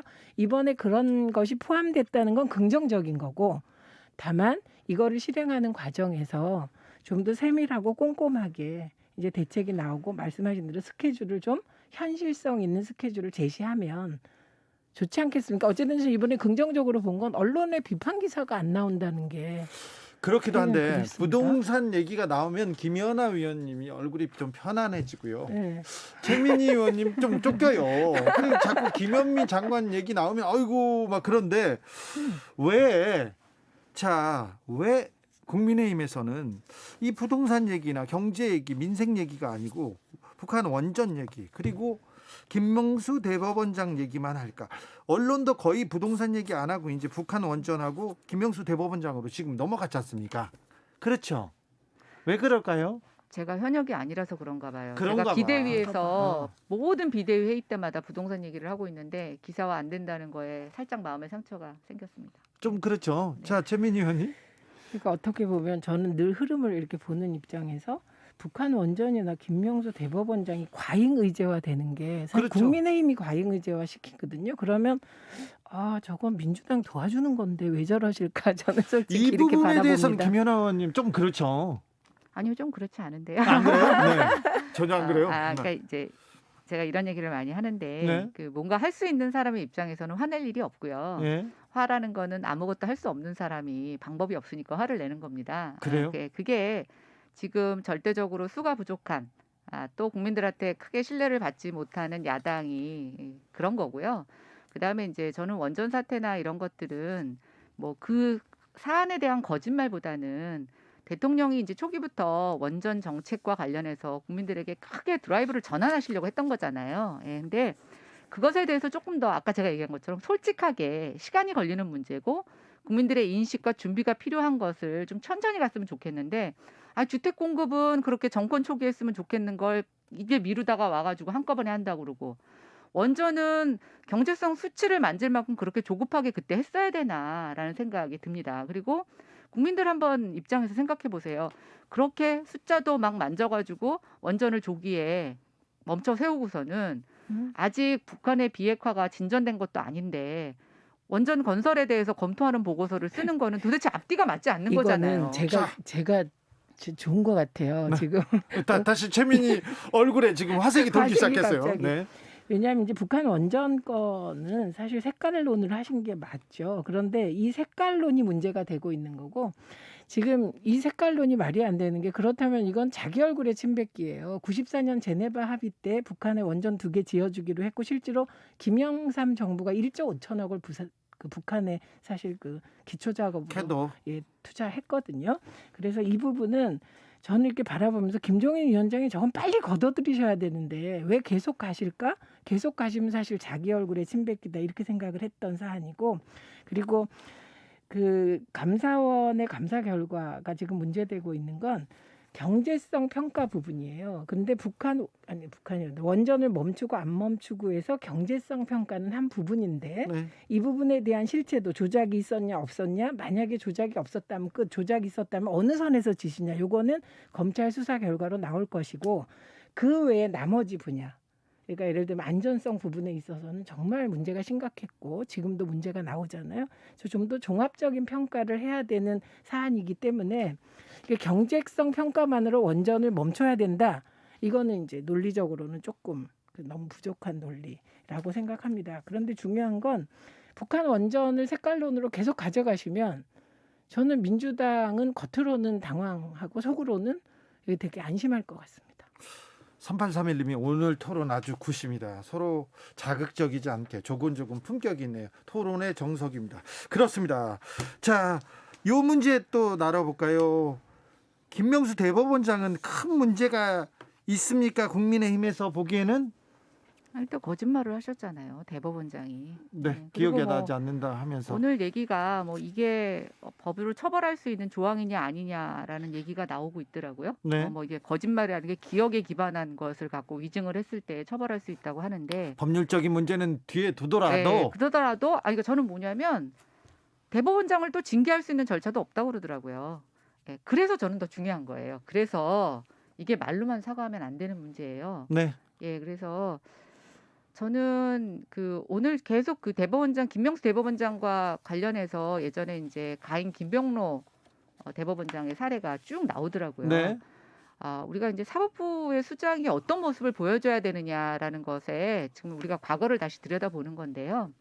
이 거짓말이 저는 일종의 정권의 눈치를 보고 정치적 중립에 위배된다는 판단을 받을 수 있는 거짓말이라고 생각을 하기 때문에 저는 이게 더 문제가 있다고 보고 있고 문제는 나 사과했으니까 어쩔래 이러는 게 저는 더 문제가 있다고 보고 있습니다. 자, 임성근 부장판사를 사표를 받아주지 않은 김명수 대법원장의 행동이나 행위는 정당하죠. 정당하고 적절하다고 보는 시각이 많아요. 그런데 말 바꾸기, 거짓말에 대해서는 문제가 있다고 보는 거죠? 아니 지금은 대법원장의 거짓말은 제가 거짓말한 거에 비해서 훨씬 많이 일반 사람보다 훨씬 무겁게 책임을 물어야 되는 거 맞고 맞아요. 물어야죠. 다만 처음에 국민의힘이 탄핵으로 가겠다고 했는데 탄핵 얘기를 못하는 건 이게 탄핵 사안인가 이런 거고 또 하나는 탄핵으로 갔을 때 부담이 생기니까 지금 이 거짓말 논란 차원에서 이제 김명수 대법원장의 도덕성을 계속 떨어뜨리겠다. 약간 장기적으로 가져가는 전략이거든요.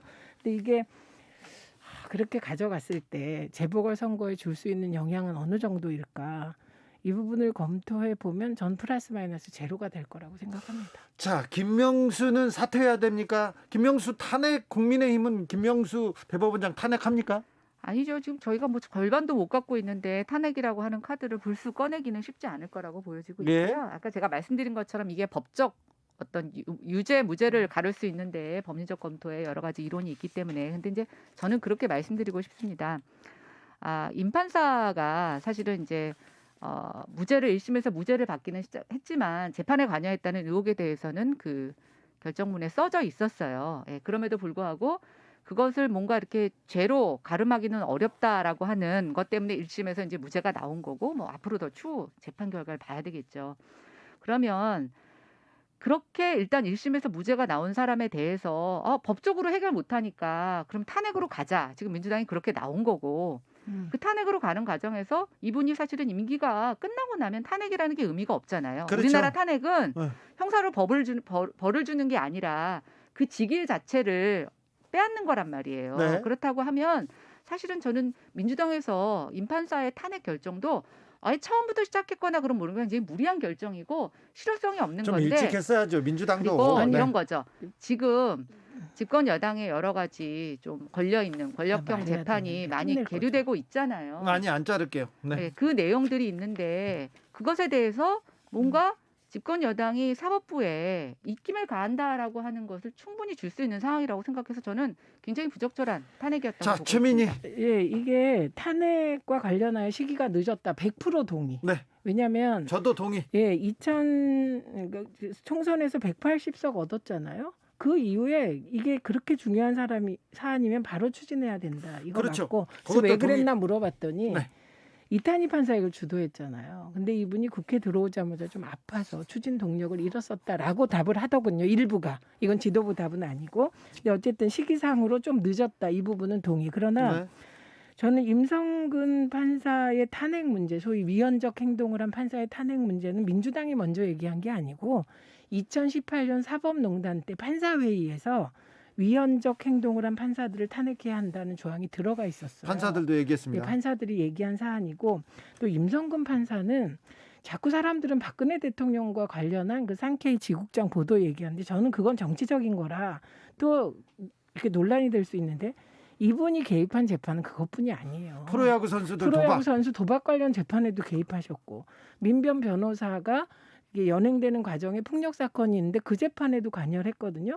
그러니까 이분은 재판 개입을 너무 쉽게 생각하시는 게 아닌가 좀 이런 생각을 해서 그분 그 동기들이 또 뭐 이게 뭐 또 막 성명서 내면서 어떤 생각을 했냐면 진짜 판사님들이 혹시 재판 개입이 일상화된 건가? 네. 저는 이런 걱정이 들었습니다. 그래서 탄핵은 정당한데 시기 늦은 건 인정.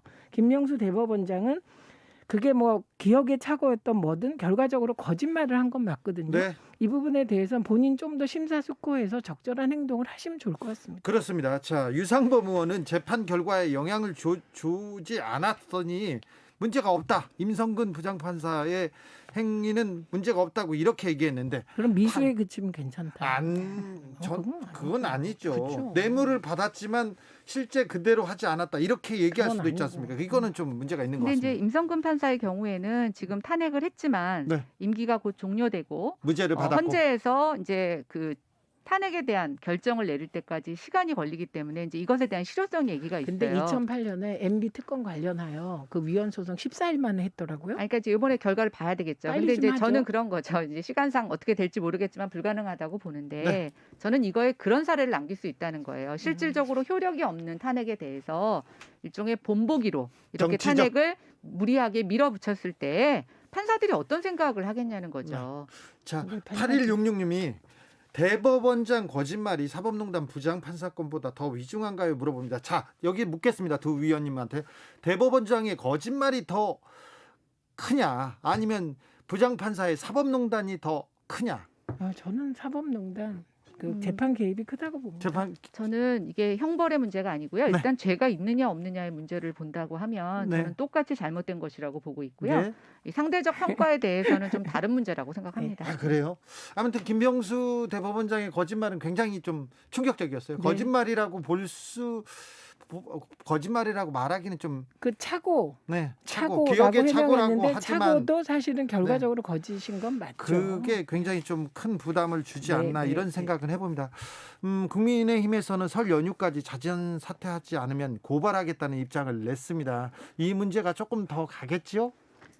저희는 그렇게 흐지부지 정치성 구호로만 내치고 그만두면 안 되겠죠. 야당은 야당인데. 되든 안 되든 네. 끝까지 할 수 있는 방법에 대해서 최선을 다해야 되겠죠. 네, 이 문제가 나왔을 때 최민희 의원은 좀 반짝반짝 빛나고 있습니다. 왜냐하면 부동산 때 좀 시무룩하다가 자료를 엄청 많이 봐서 그리고 그 거짓말이라는 거의 내용이 이게 경제 부패나 뇌물이나 이런 게 아니라 국회의 상황을 고려하겠다는 거잖아요. 사실 국회 눈치 보겠다는 건데 네. 서로 눈치 보고 견제하라는 게 상권 분립이거든요. 네, 그것도 나쁘지 않다. 여기까지 할까요? 김연아 국민의힘 비상대책위원 그리고 최민희 더불어민주당 의원이었습니다. 감사합니다. 고맙습니다. 정치 피로, 사건 사고로 인한 피로, 고달픈 일상에서 오는 피로. 오늘 시사하셨습니까?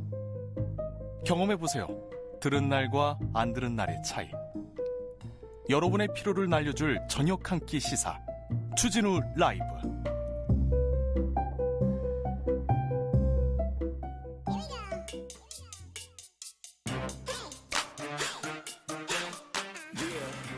뉴스를 향한 진지한 고민, 기자들의 수다.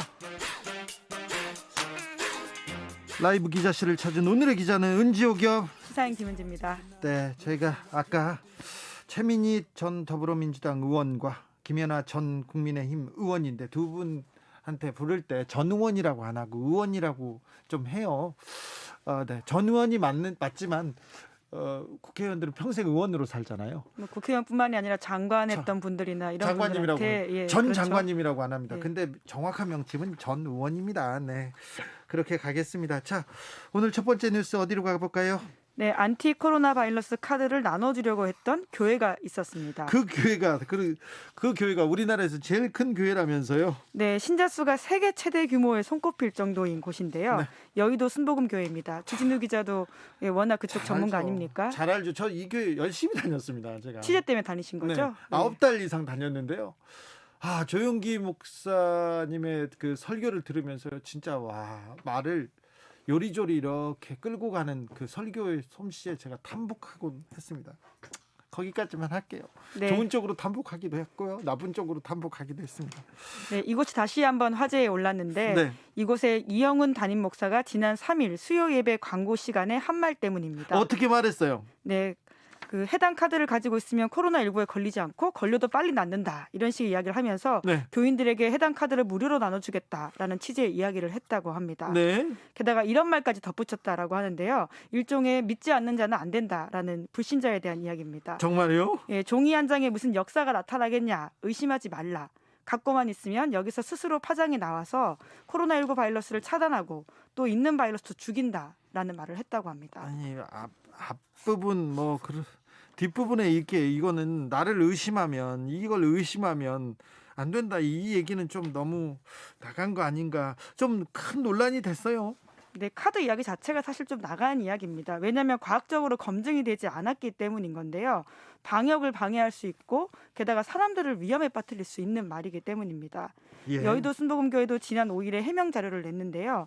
효과가 과학적으로 검증이 안 된 상황에서 깊이 검토하지 못하고 소개해서 심려를 끼쳐드려 죄송하다, 이런 내용이었습니다. 예. 이영훈 목사가 공표한 안티코로나 바이러스 카드는 연세대 원주의과대 김현원 교수가 만들었다라고요. 예. 기독교 전문 매체인 뉴스엔조이가 보도했습니다. 예.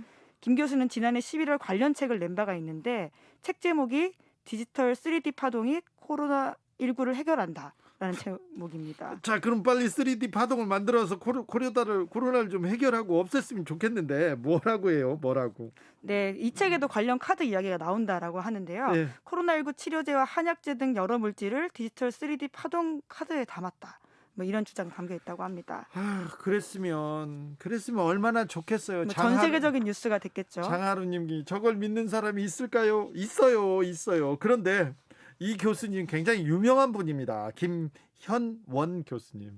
네, 뉴스엔조이에 따르면 2010년에도 문제가 된 바가 있는데요. 자신이 개발한 소위 생명수에 항암 효과가 있다, 이런 이야기를 하면서 팔다가 형사처벌을 받은 적이 있습니다. 구속됐습니까?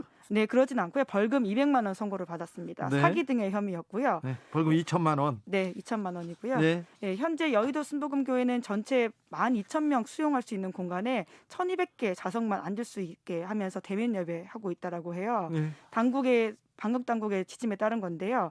대면 예배가 허용된 이후에 이렇게 하고 있다고 합니다. 네. 전국 교회는 지금 좌석수 기준으로 수도권은 10%, 나머지는 20% 허용된다라고 하는데요. 네. 어제 해당 이영훈 목사가 어떤 이야기했는지 좀 찾아봤는데 크리스천 투데이에 따르면 코로나19 지나면서 철저히 회개하고 성령의 은혜를 회복해야 된다, 이런 식의 이야기를 했고요. 관련된 카드 이야기는 나오지 않은 것으로 보입니다. 김의원님께서 지금 중세 시대인가요 얘기하는데 코로나 시대지 않습니까? 그러니까 좀 앞이 막막한 분들이 많아요. 그러니까 이런 이상한 상술이 여기저기서 나옵니다. 저도 이런 카드, 비슷한 카드, 그리고 비슷한 목걸이, 팔찌 이런 거 팔고 다니는 사람들 많이 봤어요. 네, 물론 여의도 순복음교회는 이걸 무료로 나눠준다라고 하면서 상술은 아니다, 뭐 이렇게 애초에 이야기했다고 하는데요. 이조차도 지금 안 하겠다라고는 했습니다. 네, 다음 뉴스로 가볼까요? 네, 검사가 재판 증인으로 설 사람에게 미리 증언 연습을 시켰다, 이런 보도가 나왔습니다. 한명숙 전 총리 관련 사건이죠? 네, 뉴스타파의 한명숙 전 총리 정치자금법 위반 사건 보도인데요. 이 보도를 이해하기 위해서는 지금까지 먼저 진행된 사건을 짚어볼 필요가 있습니다. 네, 짚어보기 전에 이 뉴스가 몇 달 전에도 나왔잖아요. 그렇죠. 거기하고 네. 조금 다른 내용인가요? 네, 더 추가적으로 자료가 확인이 됐다라고 하는 건데요. 네, 대검 검찰부에서 확인을 했다라는 거죠. 자, 1차 사건이 감찰부, 있습니다. 네, 자, 네. 1차 사건이. 네. 1차 사건은 대한통운 사장한테 돈을 받았다는 혐의였죠? 네, 그런데 그 사건은요, 이미 1, 2, 3심 모두 무죄가 났습니다. 네. 2009년에 검찰이 기소했던 사건인데 특수 2부에서 했어요. 네, 그렇습니다. 당시에 한 전 총리가 서울시장 후보로도 이름을 오르내렸기 때문에 네. 검찰이 표적 수사했다, 이런 비판들이 많았습니다. 그 특수 2부에서 수사를 했는데 다 무죄가 났어요. 무죄가 나서 그때는 친문이 아니에요. 친노 진영의 좌장이 한명숙이었는데 거기에 한명숙이 서울시장 유력한 후보였습니다. 특수 2부에서 수사했는데 다 무죄가 났습니다. 무죄가 나자. 네, 그렇죠. 그래서 1심에서 무죄가 날 것 같은 분위기가 그 당시도 실제로 있었는데요. 네. 왜냐하면 핵심 그 재판 증인이 말을 바꿨기 때문입니다. 네. 그래서 1심에서 1차 사건 무죄가 나기 하루 전날 검찰에서 2차 사건을 기소를 했었습니다. 네. 지금 그것이 바로 현재 논란이 되고 있는 한만호 사건이라고 보시면 됩니다. 자, 특수 2부에서 수사를 하다가요. 거기는 무죄가 날 것 같았어요. 무죄가 나거나 무죄가 날 것 같으니까 특수 1부에서 다시 수사를 하기 시작합니다. 또 다른 건으로. 네, 건설업자 한만호 씨가 한명숙 전 총리에게 돈을 줬다라는 사건이었는데 2차 사건은 1심에서는 무죄였는데 2심에서 뒤집어졌습니다. 2심에서 정영식 부장판사가 딱 나와가지고 징역 2년을 펑 때렸어요. 네. 그때 제가 재판을 받고 있었는데요. 제 판사님도 정영식 부장판사였어요. 그래서 한명숙 총리하고 저하고 판사 동기라고 해서 만났는데 한명숙 총리가 저를 걱정하시는 거예요. 주 기자 걱정된다고. 그러니까 나는 총리님이 더 걱정돼요. 얘기를 둘이서 이렇게 얘기를 했었는데 저는 저기 다른 판사한테 재판을 받았습니다. 재판이 좀 길어져서 바뀌어서. 예. 그런데 한명숙 총리는 1심에서 무죄 났고 당당하다면서 정영식 부장판사한테 판결을 받았는데 2심에서 징역형이 나왔죠.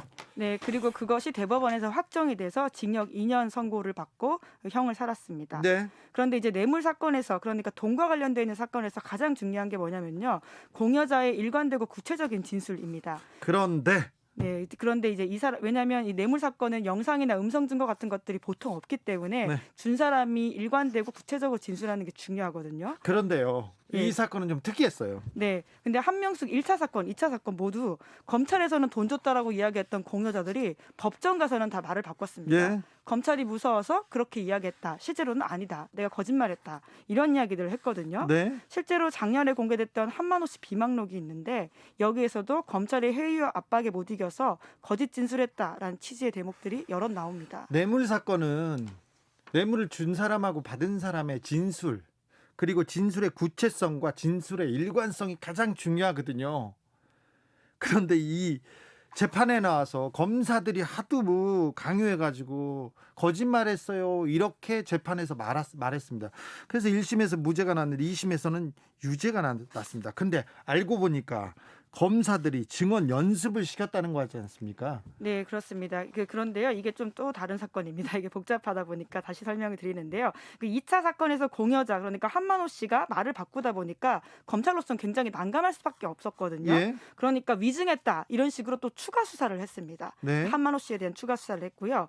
그래서 한만호 씨가 실제로는 돈을 다 줘놓고서는 법정에서 거짓말한다라는 수사를 진행합니다. 네. 그래서 그때 한만호 씨가 위증죄로 기소가 돼서 징역 2년 선고를 받았는데요. 또 받았어요, 징역 2년을. 네, 이때 한만호 씨 위증죄를 수사하기 위한 핵심 증인들이 당시에 한만호 씨가 감옥에 있었기 때문에 또 다른 재소자들입니다. 그 재소자를 증언 연습시켰다라고 하는 거죠. 이거 어디에서 많이 본 것 같지 않습니까? BBK 사건 때 그랬어요. BBK 사건 때. 그때 BBK 사건 관련해서 이명박 선거대책본부의 홍준표 클린 대책위원회라고 만들었고요. 거기에 박형준, 나경원 두 지금 주요 정치인들이 후보가 지금 있죠. 거기가 네. 대변인이었어요. 그때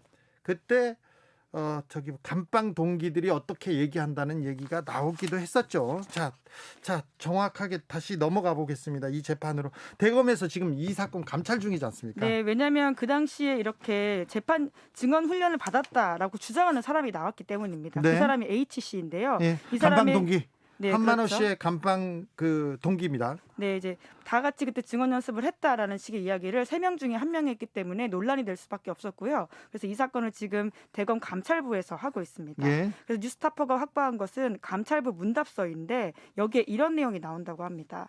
검찰 관계자들이나 이런 증인 연습 사실을 인정했다라고 적혀 있다라고 하는데요. 하지만 이제 수사팀 관계자들은 이렇게 해명한다고 합니다.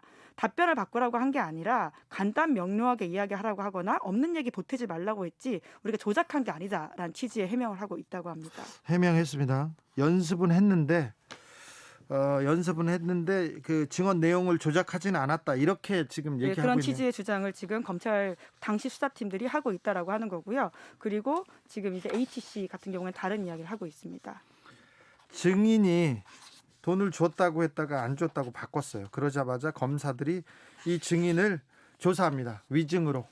그리고는 감옥에 있는 사람들, 교도소에 있는 사람들은 검사들이 뭐 한마디 하면 영향이 크게 미치니까 검사의 영향권 안에 있는 사람들인데 그 사람들을 증인으로 위증죄로 처벌했다니 좀 안타까운 내용이네요. 우리 공권력이, 우리 검찰의 수사력이. 물론 당시 이제 검찰 쪽 주장은 그 한만호 씨가 굉장히 좀 신빙성이 낮은 사람이다 이런 취지의 주장을 했지만 사실은 그것에 기반해서 기소했기 때문에 좀 앞뒤가 맞지 않는다 이런 지적도 있었습니다. 2081님께서 같은 검사라도 문학적 소질이 다분하면 출세길이 많은 도움이 되겠어요. 출세길이 열리겠어요. 그런 얘기도 합니다. 우리 검찰이, 국민의 검찰이 이런 일을 했습니다. 증언 연습이요? 네, 뭐 물론 과거 이야기입니다. 2009년 10년 이야기인데요. 뭐 여전히 현재 진행형일 수 있는 사건이기도 합니다. 네, 많은 것을 생각해보게 합니다. 좀 안타까운 사건이기도 합니다.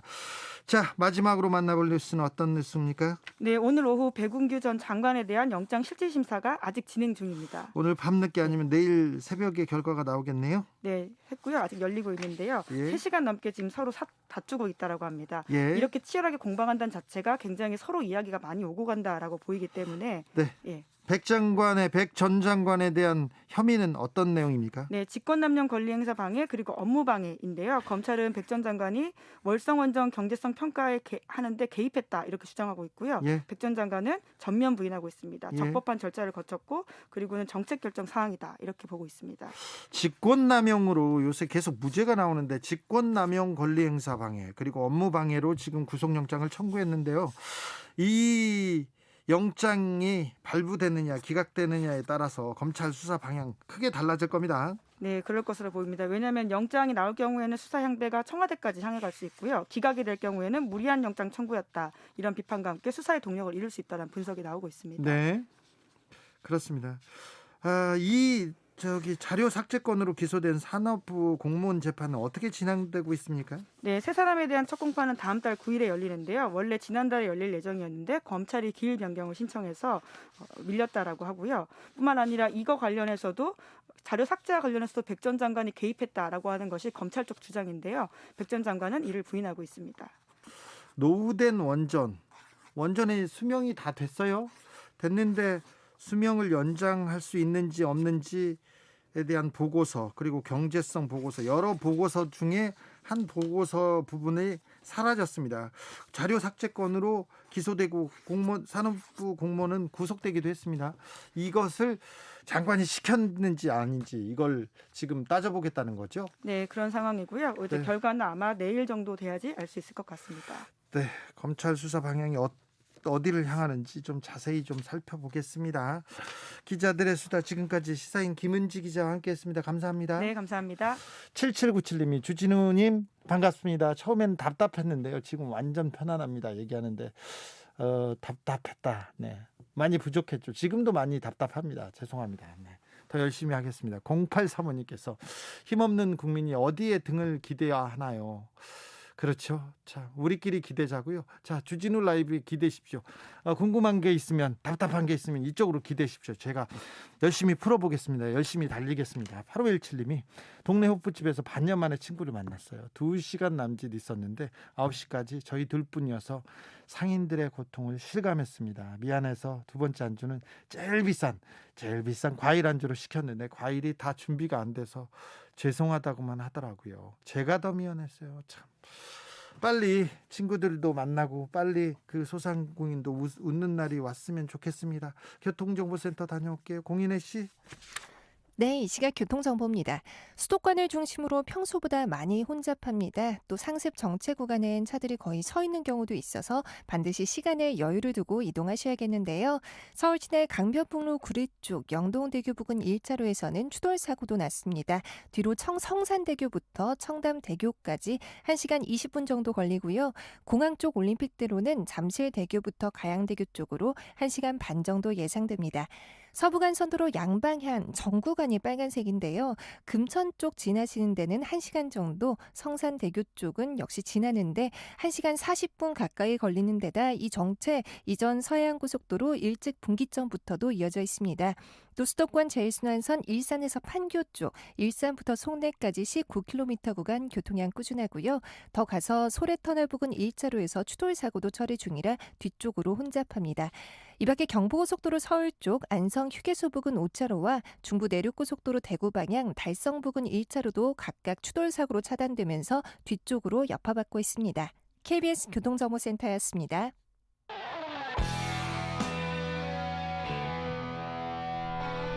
스치기만 해도 똑똑해진다. 드라이브 스루 시사 주진우 라이브.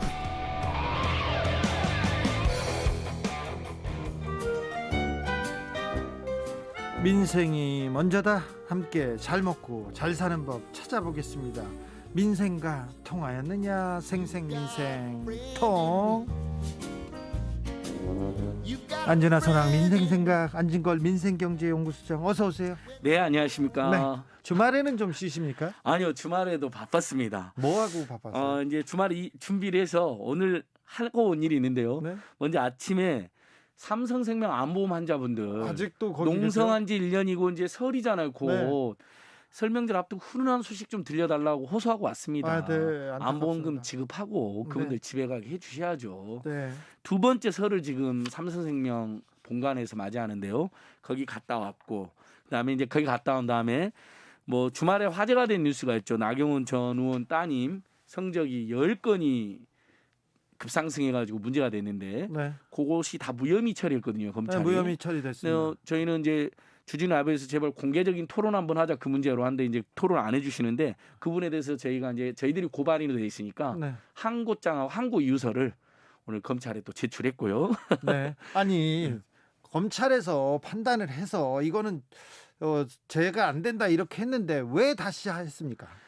아니 그 국민들이 보시면 저도 여기저기서 상지대 뭐 경희대 선거에서 강의를 20년 가까이 했지만 20년 교수시네. 예, 그 어떤 경우도 성적을 10단계까지 예. D0에서 A+로 고쳐줄 수 있는 경우는 없습니다. 그래요? 그건 강사 재량이 아닙니다. 네. 한 단계만 올리려고 해도요. 학교에다가 그 학생이 낸 그 출석부 뭐 시험 성적부 뭐 그다음에 레포트 전부 다 제출해야 되고 사유서도 써야 되거든요. 그리고 심사를 받아야 됩니다. 네. 그래서 이런 부분들은 검찰이 부실수를 했다라는 비판이 제기되는 상황이어서 다시 한번 저희가 항고를 했고요. 네, 항고를 했습니다. 그다음에 저희가 계속 문제를 삼았던 이건 민생 문제이기도 합니다. 우리 국민들이 힘들게 세금 내서 국회의원들이 1년에 1년에 1억 5천 정도 연봉을 받으시는데 네. 박덕흠 의원님 국민의힘 탈당하셨는데 이분 출석률이 25%밖에 되지 않는다는 것도 저희가 밝혀냈습니다. 네. 상임 출석률. 그러면 75%는 최소한 반납해야 되는 거 아닌가요? 인간적으로, 도리 사회적으로. 그래서 이 부분 또 주말에 제가 열심히 하고 왔습니다. 자, 오늘 본격적인 이슈로 넘어가 볼까요? 예. 자, 이제 명절 앞두고 돈 되는 소식 총정이 저번에도 했는데요. 예. 경기도가요. 복지 대상자, 그러니까 복지 할인이라는 게 있다고 그랬잖아요. 통신비뿐만 아니라 네. 전기요금, 교통요금, TV 요금까지 있습니다. 네. 이것을 모르는 분들이 많습니다. 전국적으로 320만 명이 혜택을 못 보고 있다고 그랬잖아요. 경기도가 그 부분에 대해서 저희가 문제 제기하고 민주당 소확행위원회에서도 독려를 하니까 경기도가 자체적으로 나서서 이동통신 비중을 포함해 무려 6만 5천 명 가까이한테 할인 혜택을 받게 한 겁니다. 예. 그러니까 이 할인 혜택은 예를 들면 기초연금을 받으시는 어르신들 같은 경우는 12,100원이 통신비가 할인된다 그랬잖아요. 의무적으로. 네. 근데 신청을 해야 되는데 못 해가지고 할인 못 받았던 분들이 매달 거예요. 12,000원이면 얼마나 큰 돈입니다. 크죠. 부부로 하면 24,000원이잖아요. 예. 그래서 경기도뿐만 아니라 방금 제가 서울 광주도 광산구하고 서울 은평구가 시범 쪽으로 열심히 나섰습니다. 예. 광산구에도 감면을 못 받고 있는 분들이 5만 947명이나 되는데 그중에서 2만 1,000명이나 접수를 시켰고 4,114명한테 할인이 지금 시작됐습니다. 광진구. 예, 아니 광주 광산구. 광주 광산구. 그러니까 저희가 지금 이걸 어떻게 된 거냐면요. 전국에 320만 명이 혜택을 못 보고 있다라고 광역시도랑 기초자치제에 다 제안을 한 겁니다. 예. 직접 나서서 전화를 드려달라. 그래서 광주 광산구하고 서울 은평구하고 그 중심으로 열심히 한 거고요. 네. 그래서 효과가 경기도가 6만 4천 명, 그다음에 광주 광산구가 4천 명이 할인 혜택을 보게 된 겁니다. 한 구에 이 4천 할인 명이 혜택이 많네요. 네. 통신비만 있는 게 아니라 교통비, 그다음에 전기료, 네, 그다음에 도시가스. TV 수신료까지 네. 도시가스까지 5대 할인이 가능하거든요. 예. 이 부분을 그러니까 다시 한번 우리 국민 여러분께 지금도 할인을 못 받고 있는 분들, 자 통신비는 기초수급자 차상위 계층 장애인 기초연금을 받는 어르신들이 다 가능하고요. 도시가스는 기초수급자 차상위 장애인, 전기는 기초수급자 차상위 장애인, TV 수신료도 기초수급자하고 시청각 장애인들이 할인이 됩니다. 이 정보를 모르시는 분들이 전국적으로 300만 명, 400만 명이 넘는 것이죠. 알겠습니다. 찾아가십시오.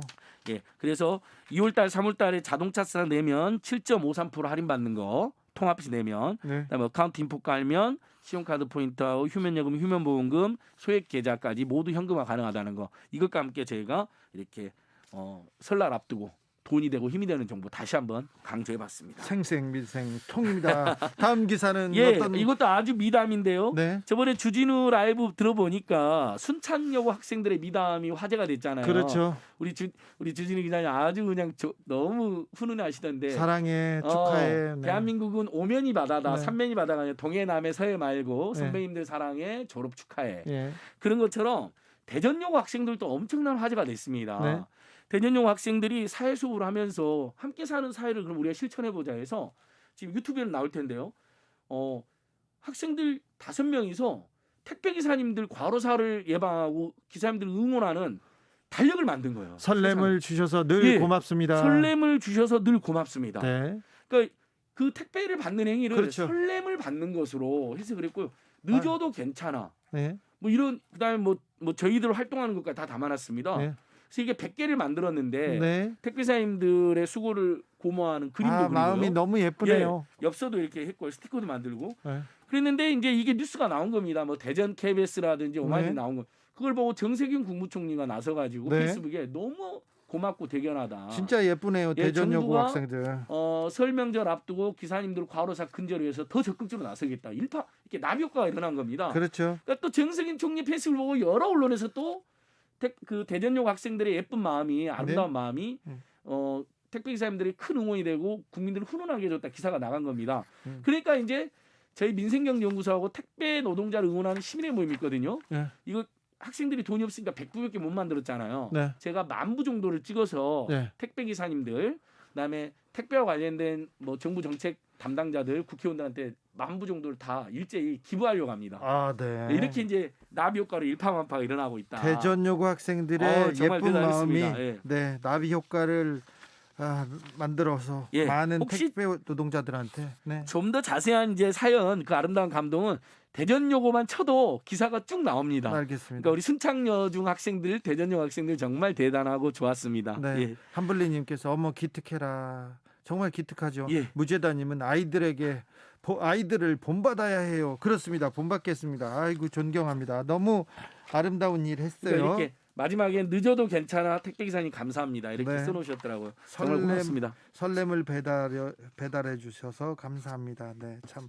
예쁘네요 마음이. 자, 다음 이야기로 넘어가 볼까요? 이야기는 조금 설명절 앞두고 조금 저희가 분노가 해야 될 이야기인데요. 네. 작년에 시중에 주요 은행들이 이자 수익만 41조를 거뒀다는 겁니다. 이자 수익으로만요? 전체 매출이 51조인데 80%가 이자 수익인데요. 네. 이게 재작년에 40조 있는데 1조가 늘어난 겁니다. 이자 수익이. 네. 그 1조가 누구의 돈이죠? 우리 돈이죠. 다 우리 중소기업, 중소상공인, 서민들의 돈입니다. 특히 작년에 코로나19 때문에 정부가 보증을 해자고 대출이 대폭 늘어났습니다. 그렇죠. 자영업자들의 대출만 47조 원이 늘어났고요. 재작년에 비해서 작년 대출만 180조 원이 늘어났습니다. 네. 자, 근데 거기에 비싼 이자, 물론 이제 정부가 보증해 준 이자들은 저금리 1% 2%긴 했지만 어쨌든 그것도 이자가 발생했잖아요. 네. 또는 일반적으로 우리 시민들 생활비 대출 받으면 주택담보 같은 거 해도 3%에서 4%, 그냥 신용대출을 해도 10% 안팎. 심지어 신용카드라든지 이쪽 제2금융 가면 10%에서 20%까지 해버리지 않습니까? 20%까지 하지 않습니까? 서민들은 진짜 은행도 빌려 쓰기도 어렵고요. 빌려 써도 비싸게 빌려 쓰지 않습니까? 그런데 은행원들은 성과급 잔치를 200% 넘겠다는 겁니다. 자, 여기서 중요한, 저는 이렇게 생각합니다. 노동자들이 열심히 해서 성과를 받는 걸 우리가 문제 삼아서는 안 된다고 봅니다. 네, 그럴 수 있잖아요. 하지만 코로나19로 큰 돈을 번 비대면 업종이나 통신이나 방송이나 금융권들이 사회를 위해서 금리 인하에 나선다거나 아니면 대출 기한 만기 연장이라든지 이자 상환 유예를 해주면 얼마 좋습니까? 근데 지금 확인해 보니까요, 정부에서 지금 올해 3월까지 이제 대출 만기가 연장이 돼요. 네. 이자 상환 유예를 해줬어요. 근데 지금 정부에서 6개월을 더 연장하자, 9월까지. 지금 우리 방송 들으신 분들 중에 비듣는 분들은 심장이 얼마나 아픕니까? 부담이 되고. 그렇죠. 그것을 6개월 연장해 준다니까 만기를 연장해 2차 상환도 유예해 주는 거예요. 안 내는 게 아니에요. 그 후로 다 내는 거예요. 근데 은행들이 볼멘소리를 했다는 거예요. 못 하겠다는 식으로. 돈 그렇게 많이 버는데요? 예, 이건 정말 말이 안 됩니다. 최소 저희들 생각에는 올해 말까지는, 지금 코로나 경기 올해 중하반에나 살아나는 거 아닙니까? 전망이. 올해 말까지는 대출 만기 연장해주고 이자 상환 유예해달라는 거, 그거 다 하는 게 아니라 너무 힘들어서 신청하는 사람만 그렇게 하는 거거든요. 네. 본인이 내겠다는 사람은 중간에 내는 거니까. 그래서 저희는 더 한 발 더 나가서 내 상황이 코로나 등으로 너무 어려우면 원금과 이자를 미룰 수 있는 권리, 채무 조정 요청권을 아예 법으로 만들자. 이런 코로나 캠페인까지 시대에 하고 너무 있습니다. 힘들고 너무 어려우니까 안 내겠다는 게 아니다. 조금만 조금만 밀어달라. 유예해달라는 건데 지금은 은행이 시혜를 베푸는 방식으로 돼 있어요. 그러니까 정부에서 6개월 연장해달라니까 막 볼멘 소리가 나오는 건데 앞으로 이걸 시민들의 권리로 하자는 거예요. 그러니까 등록금도 감면해 줄 수 있고 임대료도 감면해 줄 수 있는 권리가 들어간 것처럼. 그다음에 지금 어려우신 분들 금리 인하 요구권도 있는 거거든요. 우리 법에. 법에 있어요? 예. 그러니까 너무 힘들면 금리를 인하 요구할 수 있어야 되는데 지금 어떻게 됐냐면 승진하거나 신용이 상승하거나 상속을 받거나 증여를 받거나 이런 플러스 요소만 있을 때만 금리 인하를 요구할 수 있어요. 근데 이것도 그래도 금리 인하 해줬다는 얘기 못 들었는데요. 그러니까 이게 너무 안 알려졌잖아요. 그래서 오늘 제가 알려드린 거, 저는 항상 생활 정보, 민생 정보, 돈이 되는 정보를 드리잖아요. 여러분 금리 인하 요구권 스마트폰으로도 들어가면 다 찾을 수가 있습니다. 금리 인하 대출 요구권. 받으신 분들은 다 금리 인하 요구권을 행사하는데 안타깝게 여기에 코로나19 같은 상황이면 금리 인하를 요구할 수 있어야 되잖아요. 그게 지금 들어가 있지가 않아요. 그래서 지금 제가 민주당 소확행위원회나 정부당에 제안해놨습니다. 코로나19 같은 상황이면 금리를 인하를 요청할 권리가 돼야 된다. 억지로 지금 우리가 이자를 안 내는 것도 아니고 돈을 안 버는 게 아니잖아요. 영업 정지 상태인데 쉽게 말해서. 그래서 이 부분도 저희가 강력하게 이야기하는데 다시 한번 금융권 해소드립니다. 시중에 8대 지주회사들만 이자 수입이 41조입니다. 나머지 시중은행까지 하면 이자 수입이 50조 가까이 될 것이고요. 그러면 그 8대 지주들 영업이익은 얼마나 되느냐. 신한, KB, 하나금융 등 3조 안팎에 달하고 있습니다. 어마어마합니다.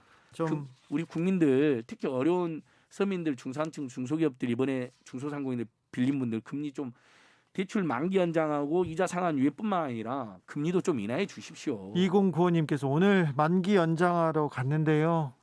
이자 올랐네요. 얘기합니다. 아니 이 같은 저금리 이자를 올렸다고요? 지금 이자 올리고 있잖아요. 뉴스 나오고 그렇죠, 있습니다. 나왔죠. 그래서 제가 지금 화나는 척 하는 겁니다. 그래서는 안 되죠. 오히려 올해까지는 이자를 좀 인하해 줘야죠. 그러니까요. 작년에만 지금 8개 금융기관만 41조 이자 수익을 거뒀는데. 근데 소장님은 평소 때 얘기하는 거 보면 화나 보여요. 아니 저는 원래는 아주 순한 양이죠. 얼굴은 화난데. 순한 양인데 말하는 걸 보면 특히 뭐 자동차세 할인이라든지 어카운트 인포 앱이라 이런 거 이야기할 때는 너무 신이 나잖아요. 그렇죠. 국민들 한 푼이라도 도움이 되니까. 6972님께서는 이자는 연장도 안 되고요. 생계대출도 안 됩니다. 이렇게. 예, 정말 죄송하고 마음이 무겁습니다. 오늘 또 KBS 오는데 그 자영업자분들이 민주당 앞에서 집회하고 계시더라고요. 영업 금지, 영업 제한 제발 풀어달라고 죽겠다고. 근데 방역 때문에 지금 어쩔 수 없이 그렇게 된 거잖아요. 근데 지금 오늘 200명 단계로 왔거든요. 정말 이 분위기 잘 살려가지고 이번 주에 200명으로 하면 다음 주에는 방역 단계 풀리지 않겠습니까? 그럼 장사 좀 살아나고 거기다가 지금 정부 여당에서 어쨌든 두 번째 전국민 재난지원금하고 그다음에 어려운 분들 손실보상금을 선별적으로 주는 거하고 합쳐서 하겠다는 거잖아요. 이게 지금 결정이 안 나고 있는데 빨리 그 결정 나야 됩니다. 설명절 앞두고 국민한테 선물 주셔야죠. 나랑 놀자님이 어려울 때는 좀 같이 좀 살자 이렇게 맞습니다. 예, 금융권에 진짜 호소드립니다.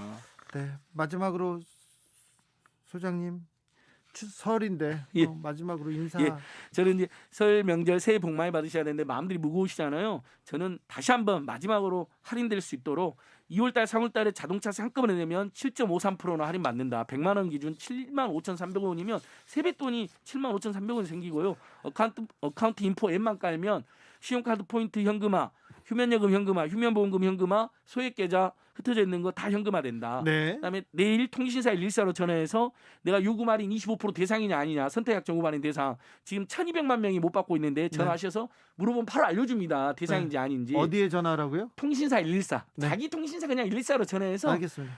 나 25% 요금 할인 선택약정 할인 제도거든요. 네. 그 대상이면 바로 할인이 들어갑니다. 25%가. 네. 그러면 10만 원 요금 문제면 무려 2만 5천 원이 할인되는 겁니다. 부부 기준으로 5만 원이 할인되는 거거든요. 세뱃돈 나오네요. 세뱃돈. 세뱃돈 나옵니다. 네. 그다음에 통신복지 할인 이것도 잊지 마시고요. 네. 기초연금 받으신 분들, 생활 빈곤층 장애인들은 신청하시면 최대 12,100원에서 최소 12,100원에서 최대 3만 원까지 할인이 됩니다. 알겠어요. 네. 고생하셨어요. 예, 다들 새해 복 많이 받으십시오. 생생민생통 안진걸 소장 함께했습니다. 감사합니다. 고맙습니다. 오늘도 수고하고 지친 자들이여 여기로 오라. 이곳은 주기자의 시사 맛집 주토피아 주진우 라이브.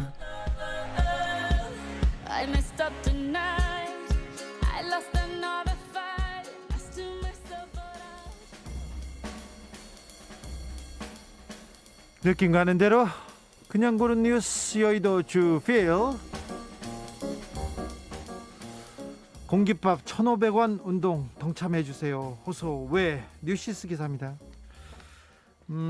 쌀값이 폭등해서 소비자와 자영업자 부담이 갈수록 커지고 있다고 합니다. 지난해 장마 태풍으로 작황이 안 좋았대요. 그래서 쌀값이 크게 올랐다고 합니다. 그래서 한국농수산식품유통공사 AT에 따르면 쌀 20kg 소매 가격은 6214원이라고 합니다. 평년에는 46,000원대였으니까 30% 정도 올랐대요. 쌀 20kg가 6만 원대라는 것도 저는 처음 알았습니다. 그런데 즉석밥 있지 않습니까? 즉석밥을 하는 CJ나 오뚜기에서 계속 지금 6, 7%에서 7, 9%까지 계속 올리고 있다고 합니다.